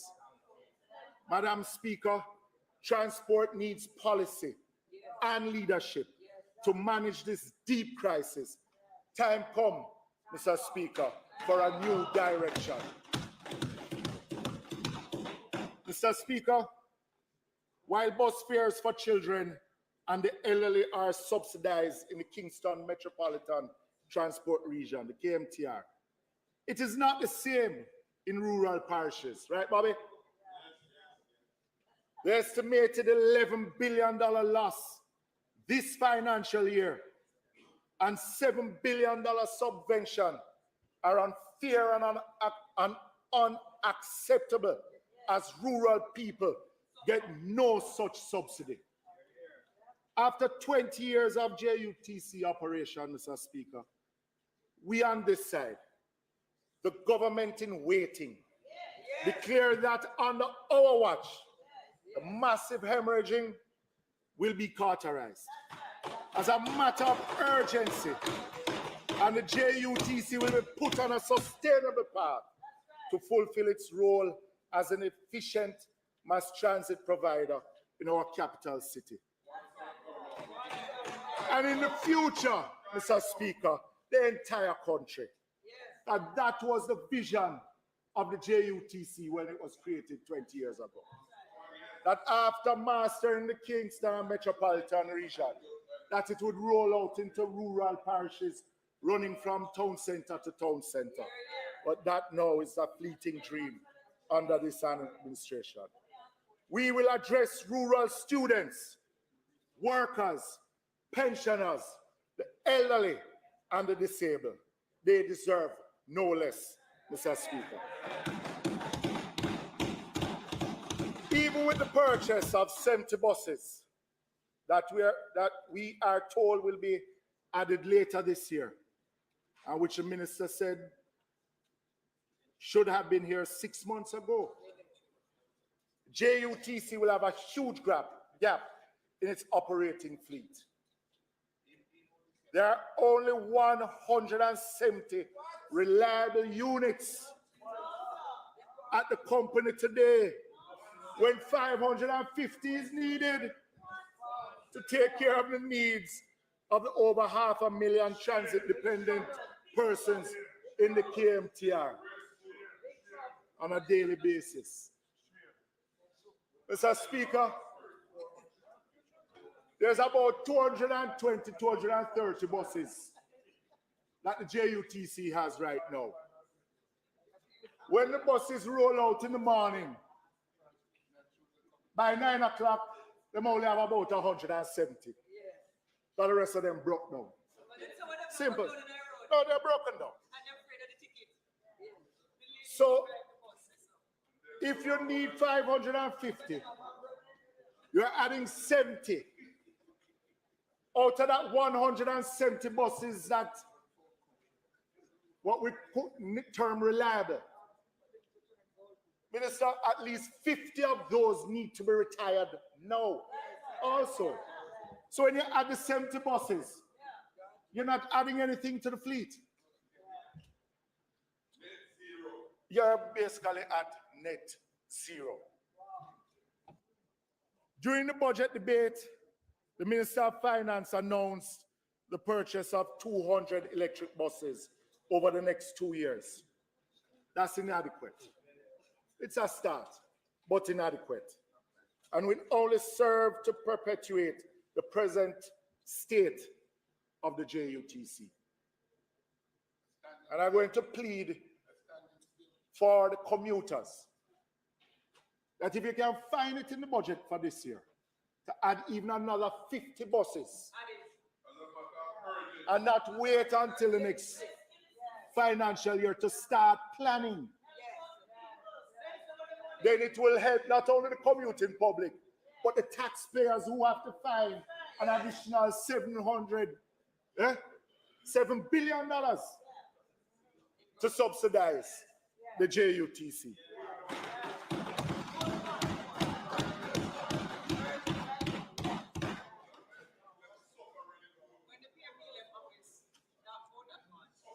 My information is that there will be operating challenges with the e-buses, some of which are cultural.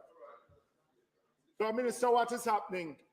You're already facing where these diesel buses, you hear the complaints of windows being broken out by stoning from residents.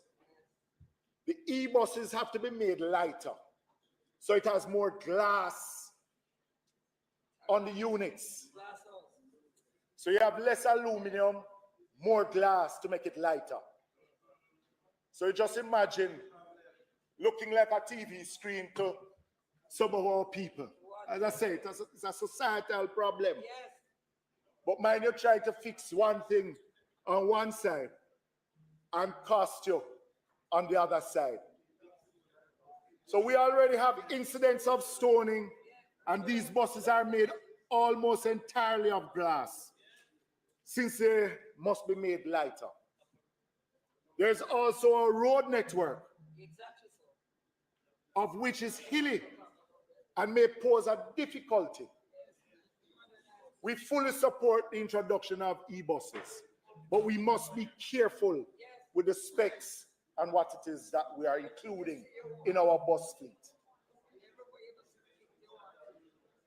We also demand transparency in the procurement of these units, because, Minister, you already have 5 electric buses coming in, 5 in this set of 50 that is coming. 70, right? But the 50 is 2 different. One is hydro and one, right? You have 5, but you have not yet completed the test with the one bus that you have here. So you already have 5 on the way, but you're not even sure if they can work. But you have 5 coming now, which you're not. You start blaming the minister. Yeah? You start blaming the minister. Yeah? Mr. Speaker, the JUTC needs 400. The JUTC, I thought that was join up government, but there seems to be a division between. Because I heard the 200 electric buses announced by the Minister of Finance. The JUTC needs 400 buses over the next 3 years, with adequate spare parts, with necessary service and special tools agreement to cover the new and existing fleet that will be beneficial to the JUTC. A new fare collection system to replace the existing one, which is now over 10 years old and service from the Czech Republic. The system is needed to reduce pilferage and leakage from the fare box. Fare collections, and I want you to listen to this one. Fare collections has dwindled from $5 billion annually under a PMP administration to 1.5 billion under this administration. Mr. Speaker, this is a root of the need for a $7 billion subsidy, government subsidy. When we left office, when the PMP left office, the operating subsidy was a mere 466 million per year. So you can see the deterioration of the operation of the JUTC. If you have less buses, you're going to have a smaller fare table, which is going to require more subsidy from government. And that's why the delay, because the last time new buses were purchased were 2016, and it was ordered from 2015. So that gap in ordering buses has cost the traveling public and the taxpayers.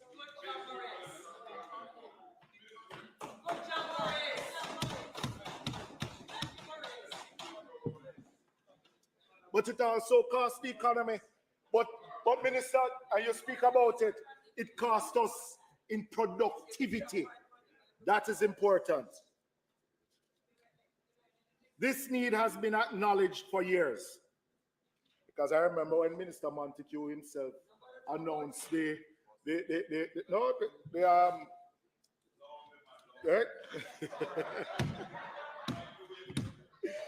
new fare collection system. The new fare collection system. It has been at procurement since your time as minister. I can't blame you. I can't blame you. I can't blame you.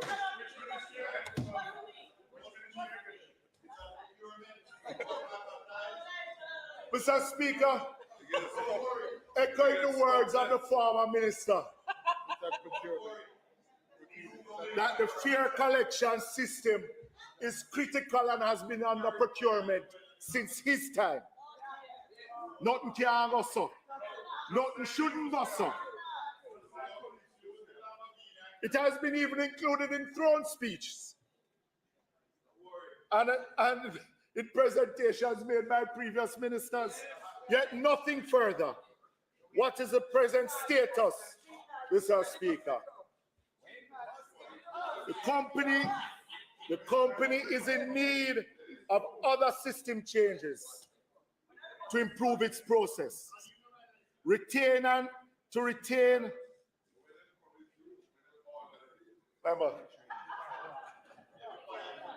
retain operations and maintenance staff with better salaries. We have mechanics now. You have mechanics rotating from depot to depot because we have not been able to retain good mechanics. So not only by training them, but you have to look at the salary scale. Otherwise, they're going to go to other foreign lands. Right, Minister? And we don't have. Right, Minister? Yeah? Yeah. And most importantly, improve its scheduling and timetabling of buses on routes for commuters to know and plan shorter travel times. In 2023, commuters will not accept waiting for hours to get a bus and should not have to. They will find other options because there are many other options out there. Those days should have been gone, should never be to return, but they are still with us. Mr. Speaker, the Jamaica Railway Corporation cannot be left out of the Jamaica plan for more efficient public transport services. The JRC is important in increasing connectivity and travel options. Former Minister Henry called it his multimodal plan. The JRC is losing money on its current operations, Mr. Speaker. Its operating costs. I cannot blame that minister. I cannot blame that minister. I cannot blame that minister. The JRC is losing money on its current operations.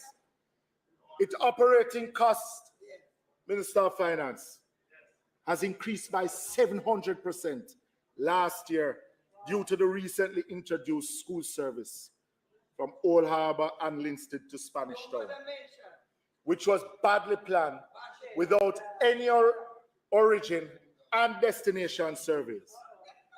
We are not against the service, but it will not be successful with the right policy, without the right policy and plan. We cannot keep doing the same wrong things and expect to get a different result. The GRC has a responsibility to maintain its locomotives and its tracks. It cannot waste resources. The company made a small profit of 10 million in financial year 21-22. Mr. Speaker, I now ask that the member's time for speaking be extended by 15 minutes.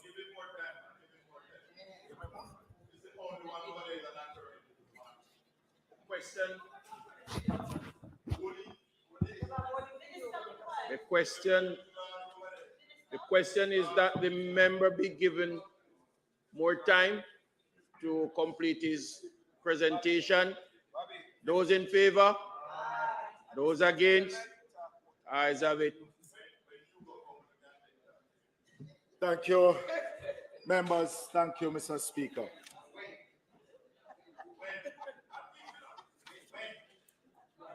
Yeah. Mr. Speaker, the JRC has responsibility to maintain its locomotives and tracks. The company made a small profit of 10 million in the financial year 2021-22. An $80 million loss in financial year 22-23, and a projected loss of 115 million in this financial year 23-24. Repairs and maintenance moved from an expenditure of 4 million in financial year 21-22 to 10 million in 22-23 to an estimated expenditure of 33 million in 23-24. Mr. Speaker, there is cause for concern. The level of losses needs to be cauterized with urgency. Let us not turn the JRC into a JUTC. Mr. Speaker, we also have concerns with Montego Bay Metro. Mr. Speaker, it is beyond me that over a week now, not one bus has rolled out of the depot at Montego Bay Metro. Workers have been on strike.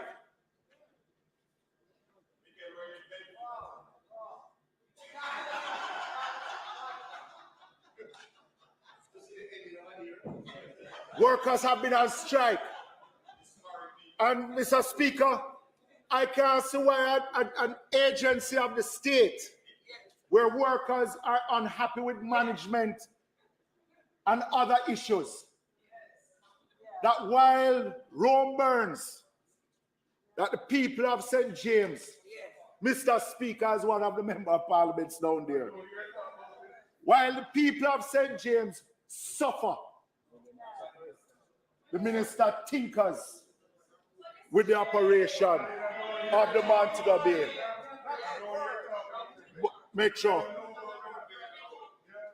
There are also concerns with the Port Security Corp. 11 weeks now, and workers have not been paid their allowances. Overtime owed to workers. Serious staff shortage of workers having to leave Kingston to go to Montego Bay to go and fill vacancies. Multiple workers carrying the entity to the IDT and to the Ministry of Labor, costing the entity millions of dollars to settle with workers. And there is also staff feeling disgruntled at the Transport Authority. Mr. Speaker, the transport sector is in crisis. We are seeing it. The people are seeing it. Why are you not seeing it? It needs leadership, Mr. Speaker. In February, after the fiasco with the implementation of the new Road Traffic Act and regulations, the Prime Minister asked the National Road Safety Committee Council to review certain provisions in the regulations. The time frame had been set at 1 month, but it has been reported on April 21st that the NRSC was now expected to complete its work in about 2 months' time. After completion, a report will be sent to the Cabinet for consideration and decision. So it seems the entire process, including new drafting and parliamentary approval, will take up to a year. That is not good enough because there are still challenges and problems out there to do with the RTA. When he comes to speak, will the minister also say how long will it take for the phased implementation of all aspects of the road traffic legislation? For example, when will the regulations, and I'm not sure which minister, For example, when will the regulation dealing with the usage of cameras to photograph license plates be brought into effect? Has the administration yet decided on which system to be used? Have the child seat regulations amendments been finally gazetted? Are some of the questions we'd like answers. And by the way, Mr. Speaker, why are we not using existing camera networks such as Jamaica Eye and the NWA's own infrastructure in our own towns, in our town centers, to better regulate and enforce traffic flows and breaches? We know that tests have been done, but the government is uncertain as to what to do. What is the present status? Mr. Speaker, there are serious matters that need to be considered urgently. We on this side participated in the debate on both the bill and the regulations, and we have said so publicly. However, we must acknowledge a trend in this parliament. That legislation is tabled, not well put together in some instances. Debates are hurried, and when suggestions are made from this side, the supermajority is used to quash purposed amendments. In this case, the opposition has made numerous proposals to amend certain clauses in the bill and regulations in the lower and upper chambers, but they were ignored. Mr. Speaker, we remain convinced that increasing fines alone is not a deterrent to poor driving habits, and that will not bring drivers into compliance. The opposition believes that what is also needed is effective public education, not the one that I see on social media alone. We're talking a fulsome public education, a cleaning of the system of widespread corruption which permeates driver competence and inspection processes and enforcement by police. What of the promised public education? There remains serious widespread dissatisfaction with the current levels of fines, treatment of motorists, and inadequate communication about the offenses and the fines they attract. The government should not feel that because there have not been no demonstrations or public disturbances that all is well. All is not well. The recent announcement by the government about the huge revenues earned from road traffic fines gives the impression that revenue from increased fines is what is important and not the public order benefits from the RTA. Well, Mr. Speaker, hear me. Despite the fines, there is still disorder on our streets and safety on our roads is not improving. When does this administration intend to restore public order? Time comes, Mr. Speaker, for a new direction. I could not close this section without putting back on the table, Mr. Speaker, the issue of the use of the hedge tax of $7 per litre. During the COVID-19 lockdown, we called for the removal to assist the preservation of public transport and to cap the ad valorem tax, the SCT on fuel. Both taxes together extract billions of dollars from the sector without direct benefit to the sector. I am again raising the issue as the sector is cash-starved. Most of the benefits proposed by the government, including the one-off cash grant of $20,000 and the refleeting loans, did not work well, and most operators did not benefit from it. A rebate of those taxes going forward is the best way of injecting cash back in the system to assist the small private investors in the public transport sector. They need it for reinvestment, and you will pull more of them in the formal sector. Mr. Speaker, it is a fact that our road network has been deteriorating faster than we can repair it. We are still without a plan to initiate a workable road maintenance program. What exists is unsustainable. 3 years ago, the Prime Minister announced the Lengthman program. We on this side gave it support, but 3 years later, the program is yet to begin. A clear danger of applauding announcements. We are yet to hear, even hear why and when it will begin. Last December, the Prime Minister announced a $40 million per constituency maintenance program. While we are appreciative of it, it is still woefully inadequate to deal with the widespread poor road conditions across Jamaica. I'm even speaking for you. Right. This year in the budget debate, the Minister of Finance, thank you.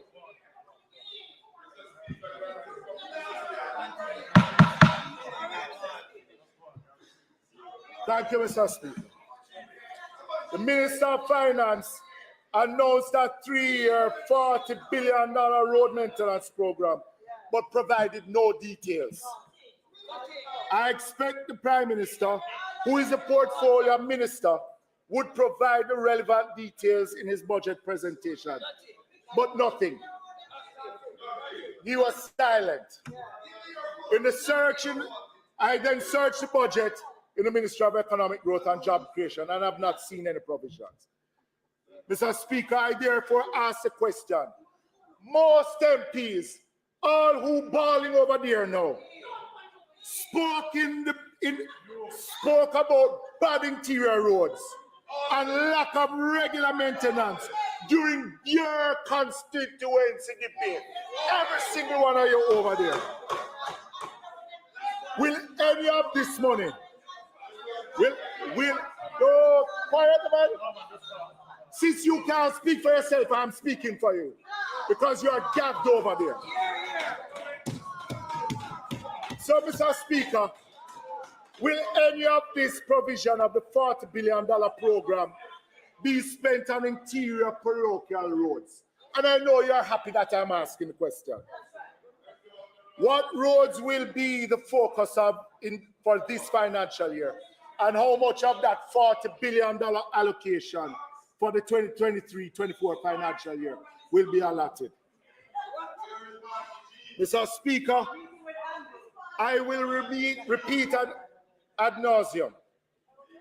Jamaica needs a sustainable, fully dedicated road maintenance fund and program.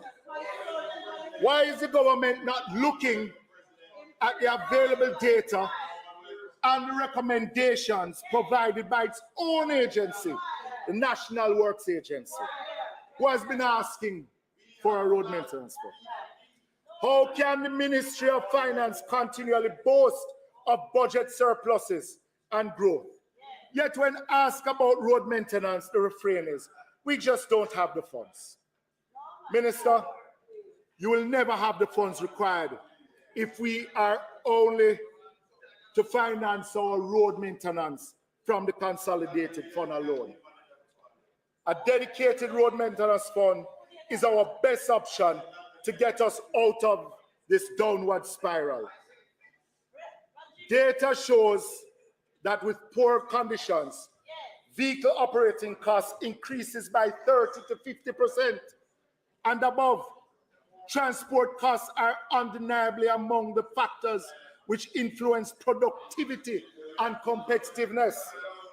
Studies have concluded that in the long term, every unit of currency which is not invested in maintenance results in 3 units of increased transport costs and 2 to 3 units of road rehabilitation costs that could have been avoided. Mr. Speaker, have you given me back the time that them take from me?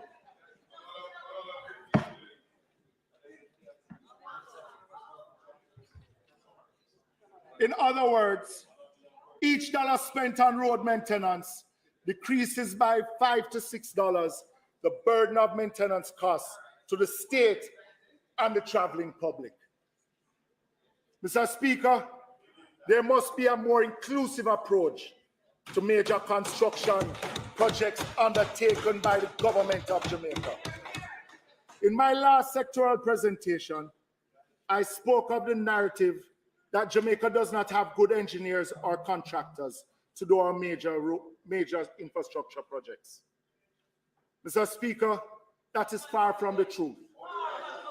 Jamaica has some of the most qualified engineers and contractors, but we continue to give them a raw deal, baskets carry water. The playing field for local contractors must be leveled, not in a protectionist way, but to give equal access and operating conditions to all. Raw materials, equipments, and vehicle acquisitions are given huge concessions to foreign contractors, but full price and duties for Jamaicans. The playing field must be leveled. Local contractors must have NCC and TCC compliance. Foreign contractors have no such requirements for government contracts. If we are to see a true growth in the Jamaican construction sector, we need to give equal access to our people. Jamaican contractors should be brought in line so they can fend for themselves and be able to compete locally and overseas. It's a shame. It's a shame to hear the comments of some of you over there too, that they must defend themselves at home. Level the vibes, Mr. Speaker, and level the vibes of the local contractors.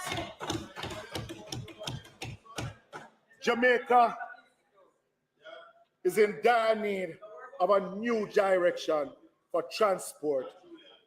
So a new direction is needed for road construction and maintenance.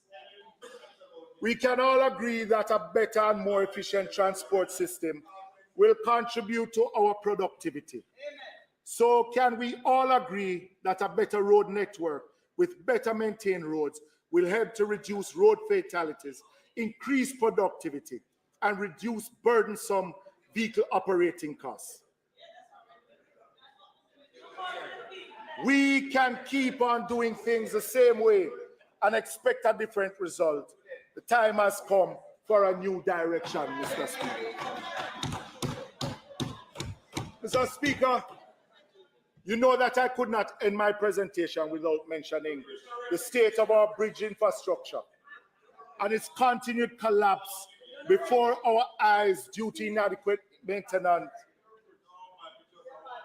and inadequate financial provisions. The Troy Bridge again, Mr. Speaker. This is the second consecutive year. I must mention it. The situation for the residents of Northwest Manchester is getting worse. And up to now, no work has started to replace it. The situation is for citizens from adjoining communities of Cowick Park, Glasgow, Upton Beddick, Golden Run, and Oxford has remained desperate, and those from Troy in southern Trelawney. And people face danger or higher transport costs daily. Mr. Speaker, you know the people are suffering. The displacement of students, farmers, and business over the past 2 years, 21 months to be precise, is unacceptable.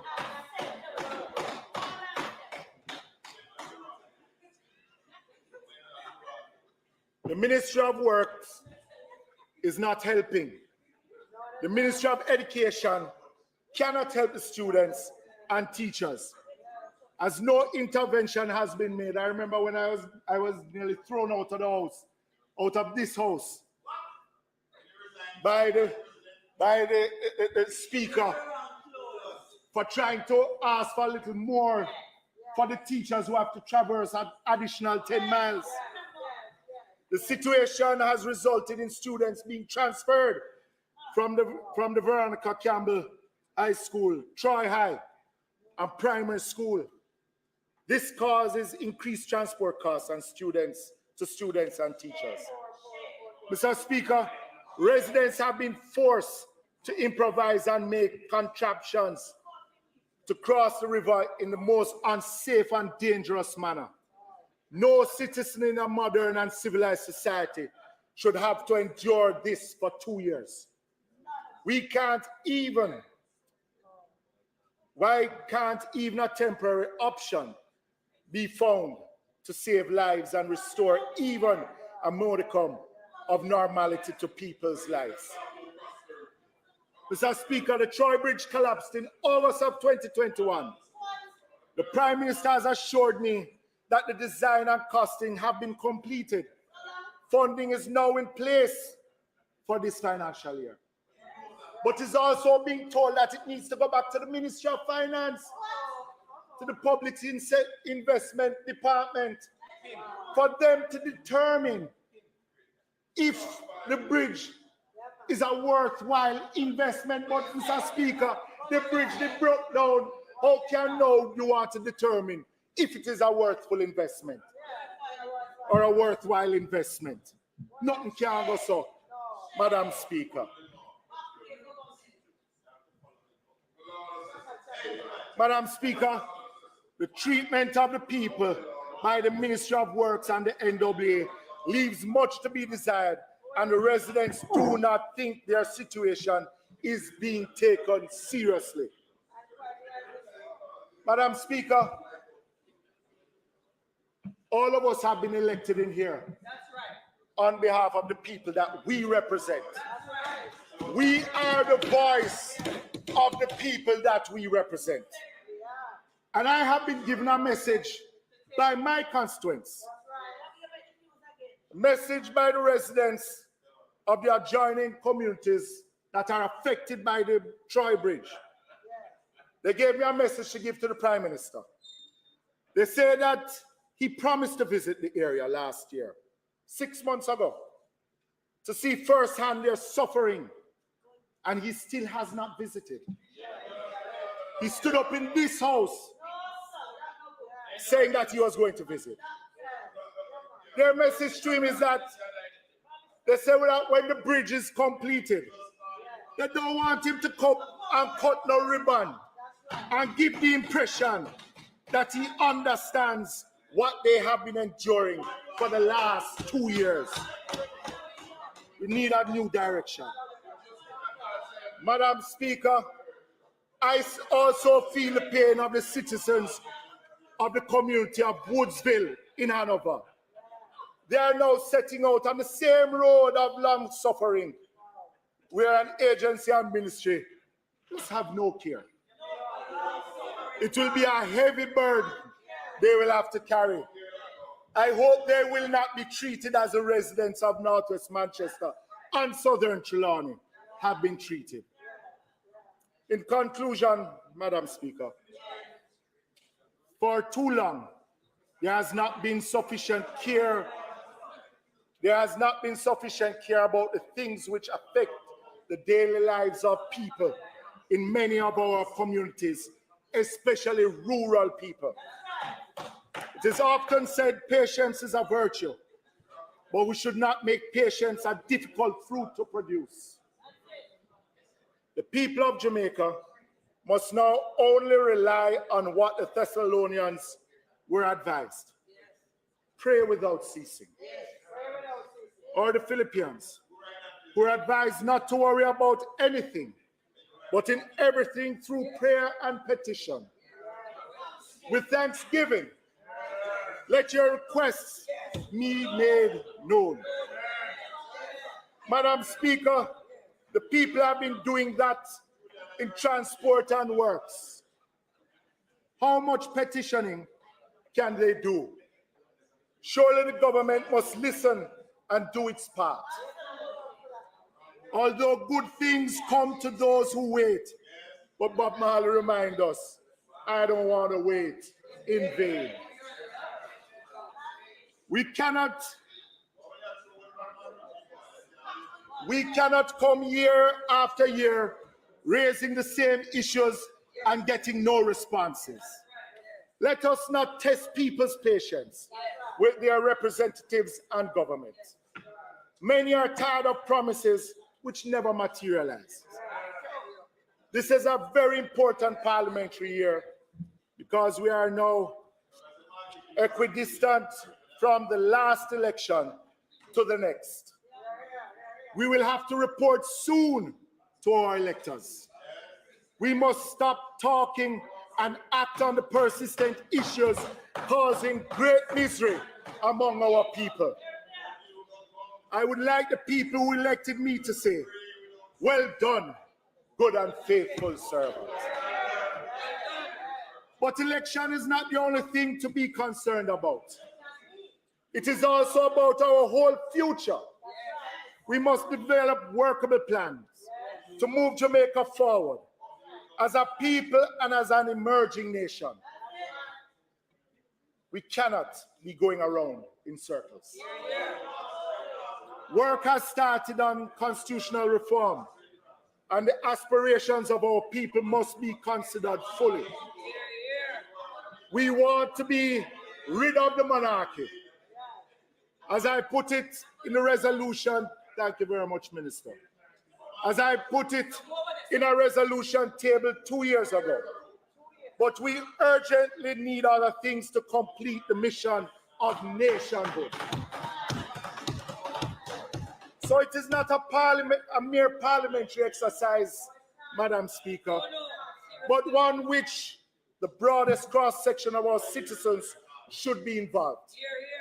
Without that, we shall surely fail. Consensus is critical as we plot a new direction. It is important that we set out a vision in this new global environment. As we do that, we must also think out and begin to forge a common agenda that can be supported by all of us, Jamaicans, regardless of our voting preferences. We must imagine our future before we can see it. That's why we have Vision 2030. It is important to Jamaicans. Let us build a future we want to see. Thank you, Madam Speaker. God bless Jamaica. God bless the people of Jamaica. Thank you, Madam.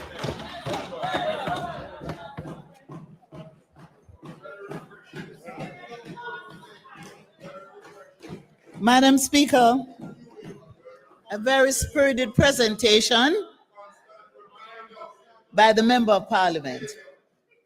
We've had 3 excellent presentations, Madam Speaker.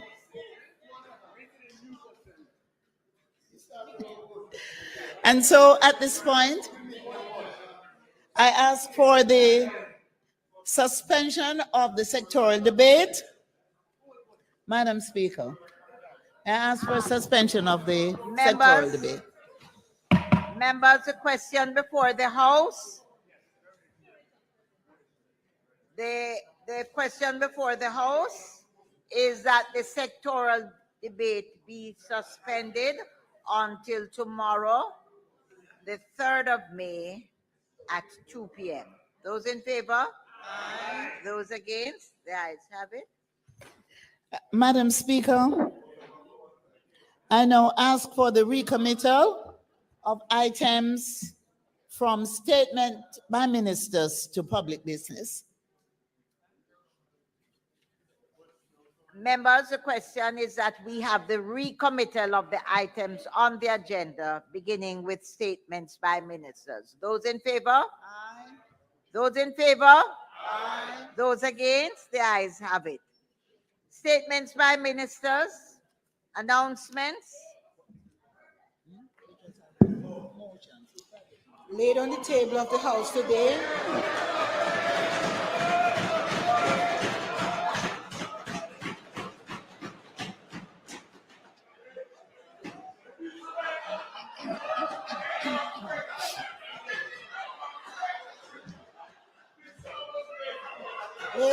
laid on the table of the House today are the following.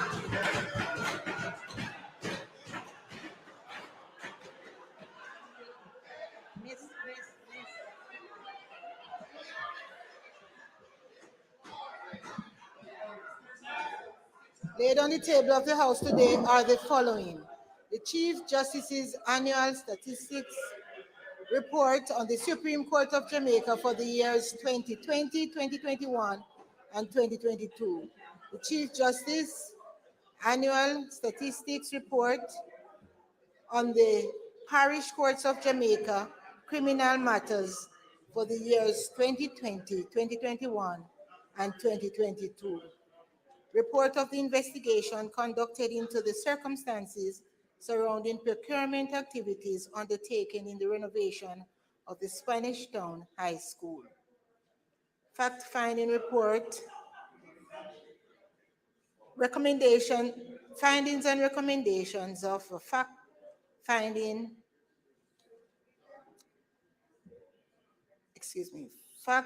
report of the independent fact-finding team appointed to conduct an investigation into conditions of farm workers under the Canadian Seasonal Agricultural Workers Program, conducted by the Ministry of Labor and Social Security.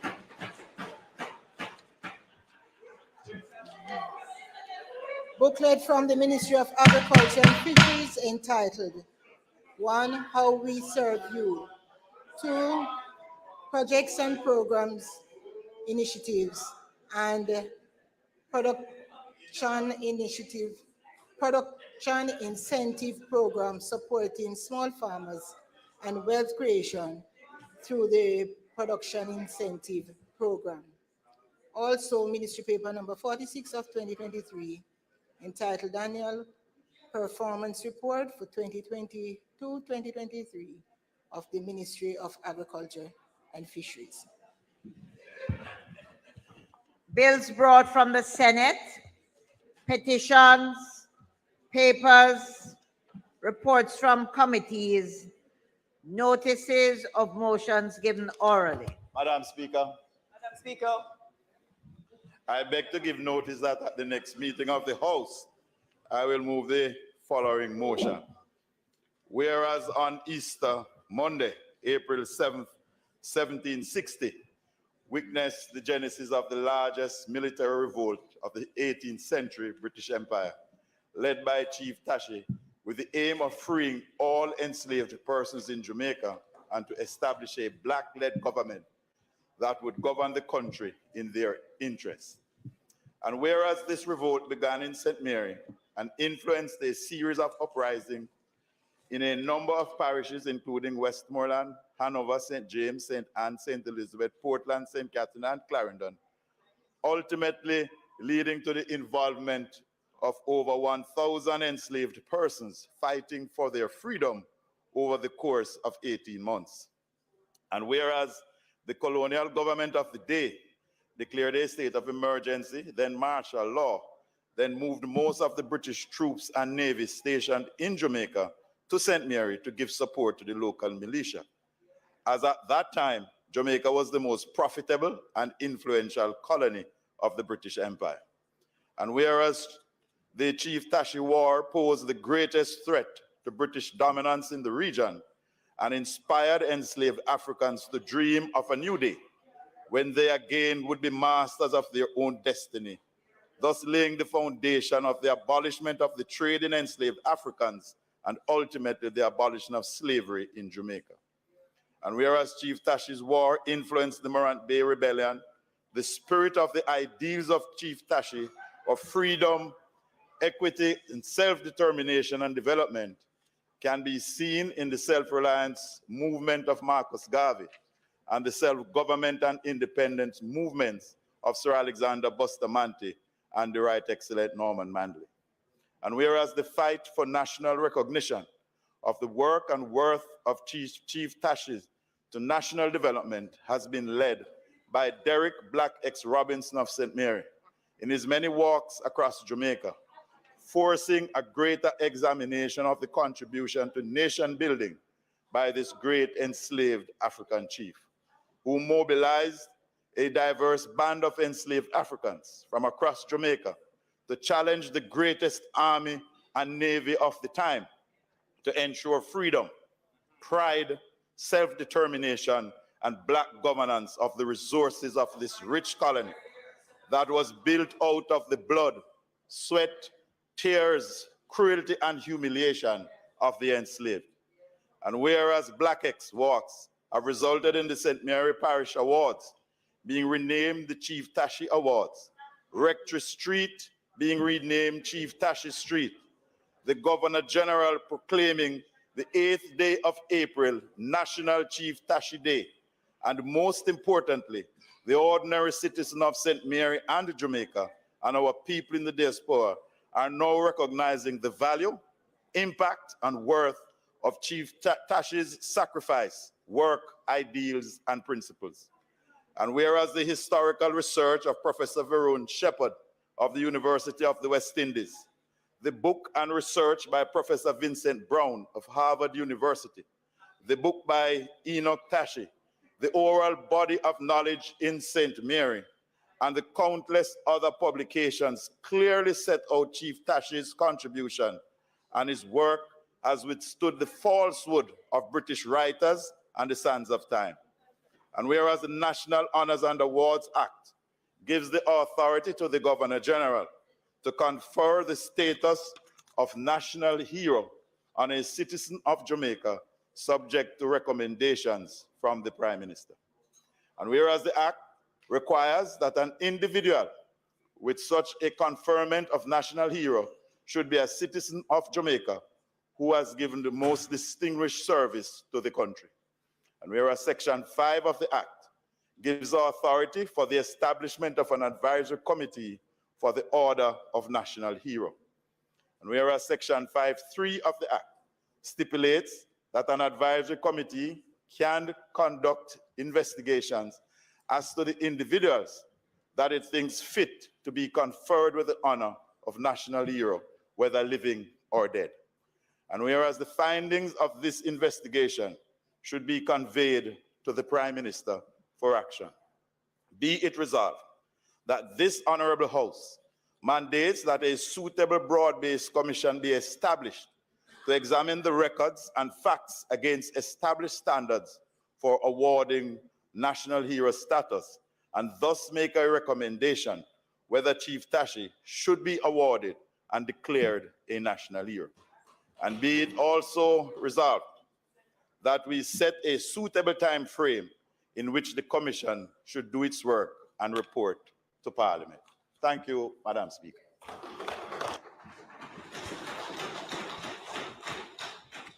I like it. Madam Speaker, I beg to give notice that at the next meeting of the House, I will move the following motion. Again, whereas our responsibility as policymakers is to create the economic climate and mindset that will grow the Jamaican economy in a way that increases the per capita income for all our citizens.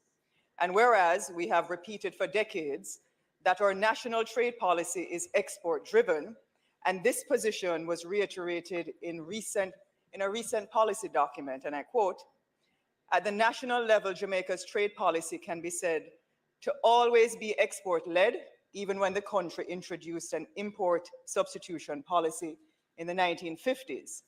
And whereas, notwithstanding this stated policy, over the past 10 years, we consistently imported 4 times more than we exported.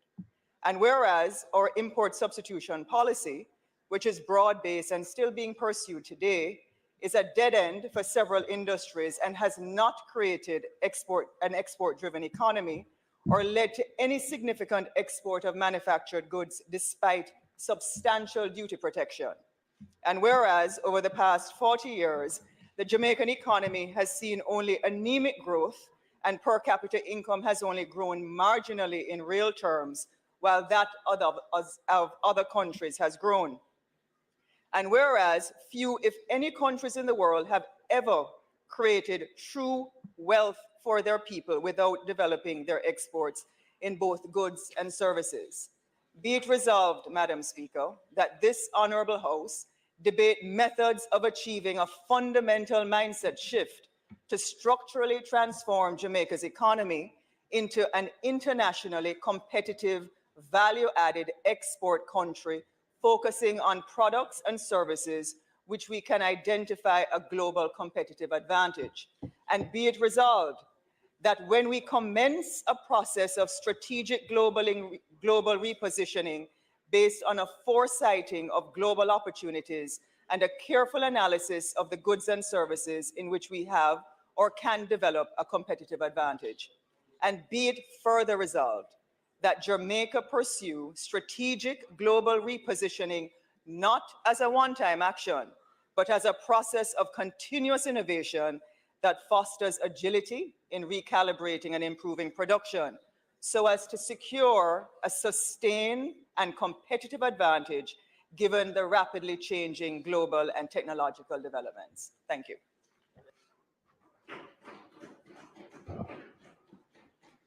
Questions and answers to questions? Madam Speaker, at the expiration of 21 days, I intend to ask the Most Honorable Prime Minister the questions in my name.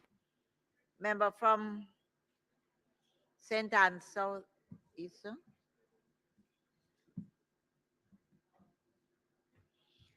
Motions that may be made at the commencement of public business requiring notice. Motions relating to sittings of the House. Motions for leave to introduce bills. Presentation of bills without leave of the House first obtained. Madam Speaker, it is not contemplated for us to do further business today. We had an excellent sitting today with 3 excellent presentations. Why? And I wish a colleague would applaud those who made their presentations today, show their appreciation. I therefore ask that the House adjourns until tomorrow, Wednesday, May 3, when we will continue the sectoral debate, and the presentation will be made tomorrow by the Honorable Dr. Christopher Tufton, Member of Parliament for St. Catherine West Central, and the Minister of Health and Wellness, and he'll be the only presenter tomorrow. Members, just before I adjourn the House, please recall, I noticed that on a Wednesday, there's a lax in people getting to Parliament on time. I am therefore asking and urging because Madam Speaker, I don't know for the other side, but sometimes it is very difficult during the sectoral debate for members of parliament, particularly those who live in rural areas, to come in on a Tuesday, have to go back and to find accommodation in town, to come back on a Wednesday. And there's not really a transportation allowance in the subsistence that members of parliament are given on a monthly basis. And perhaps the parliament, they don't have toll passes either, or hotel accommodation or rent accommodation or anything like that. So perhaps as the Speaker and the Parliament, maybe there could be some address or consideration for those parliamentarians, because once they come in on a Tuesday, if they don't have anywhere to overnight or relatives in town, and they have to go back to fill the tank to come back to Kingston, is rough. Member from Southeastern, I endorse everything you have said, and I have, in my capacity as a speaker, spoken with the House Leader on more than one occasion in relation to this. And I do believe that it is something that has never been considered, because this has been going on for the 20 years that I've been here, and it is time that we do something, because expenses continue to rise, and the reality is, as you have said. So I want to publicly endorse something that I have spoken about on several occasions. Madam Speaker, I just want to make members aware that the matter is being actively looked at, and it was discussed up to yesterday, and we're exploring how the matter can be addressed. All right, we recognize that there is a problem. Thank you very much. One thing I can say for the acting House Leader, she has always supported that view. She has been of the view, and she has always done so. So while we have the Minister of Finance sitting in Parliament with us at this time, I certainly would urge him to support what I know she has been asking for. Notwithstanding what I have said, however, health and what has gone on before and what is taking place now. Members, please. Health and what has happened in the past, where we are now and where we are going is important. And I urge you all to come out sharply at 2 so that we can, because it is of every member's interest in this House. What it is we have to say to our constituents at the end of the day. Health, if we don't have health, we don't have anything else. So I'm urging you all to come out at 2 tomorrow. You want to Madam Speaker, not to make light of the very important point that you have just raised and others, but we will have a lot of goodies from health, and I don't want to listen. I don't want to be burdened with taking everything back to the Ministry of Health. You know, Thank you, members, Madam Speaker. maybe the Minister of, maybe it is that the Minister of Health heard the Minister of Labor when he started his presentation and reminded us of the various things that our constituents wait on. So I really want to urge us, so on a serious note, to come out so that we can inform our members, because the truth is, our people are our greatest asset. And if we do not have good health or know where to go, then we are in trouble. So I urge you all to come out at 2 o'clock tomorrow. The question before the House is that we do adjourn the Parliament until tomorrow, the 3rd of May at 2 p.m. sharp. and we should be out here very early in the afternoon. Promise. Those in favor? Aye. Those against? The ayes have it. This house is not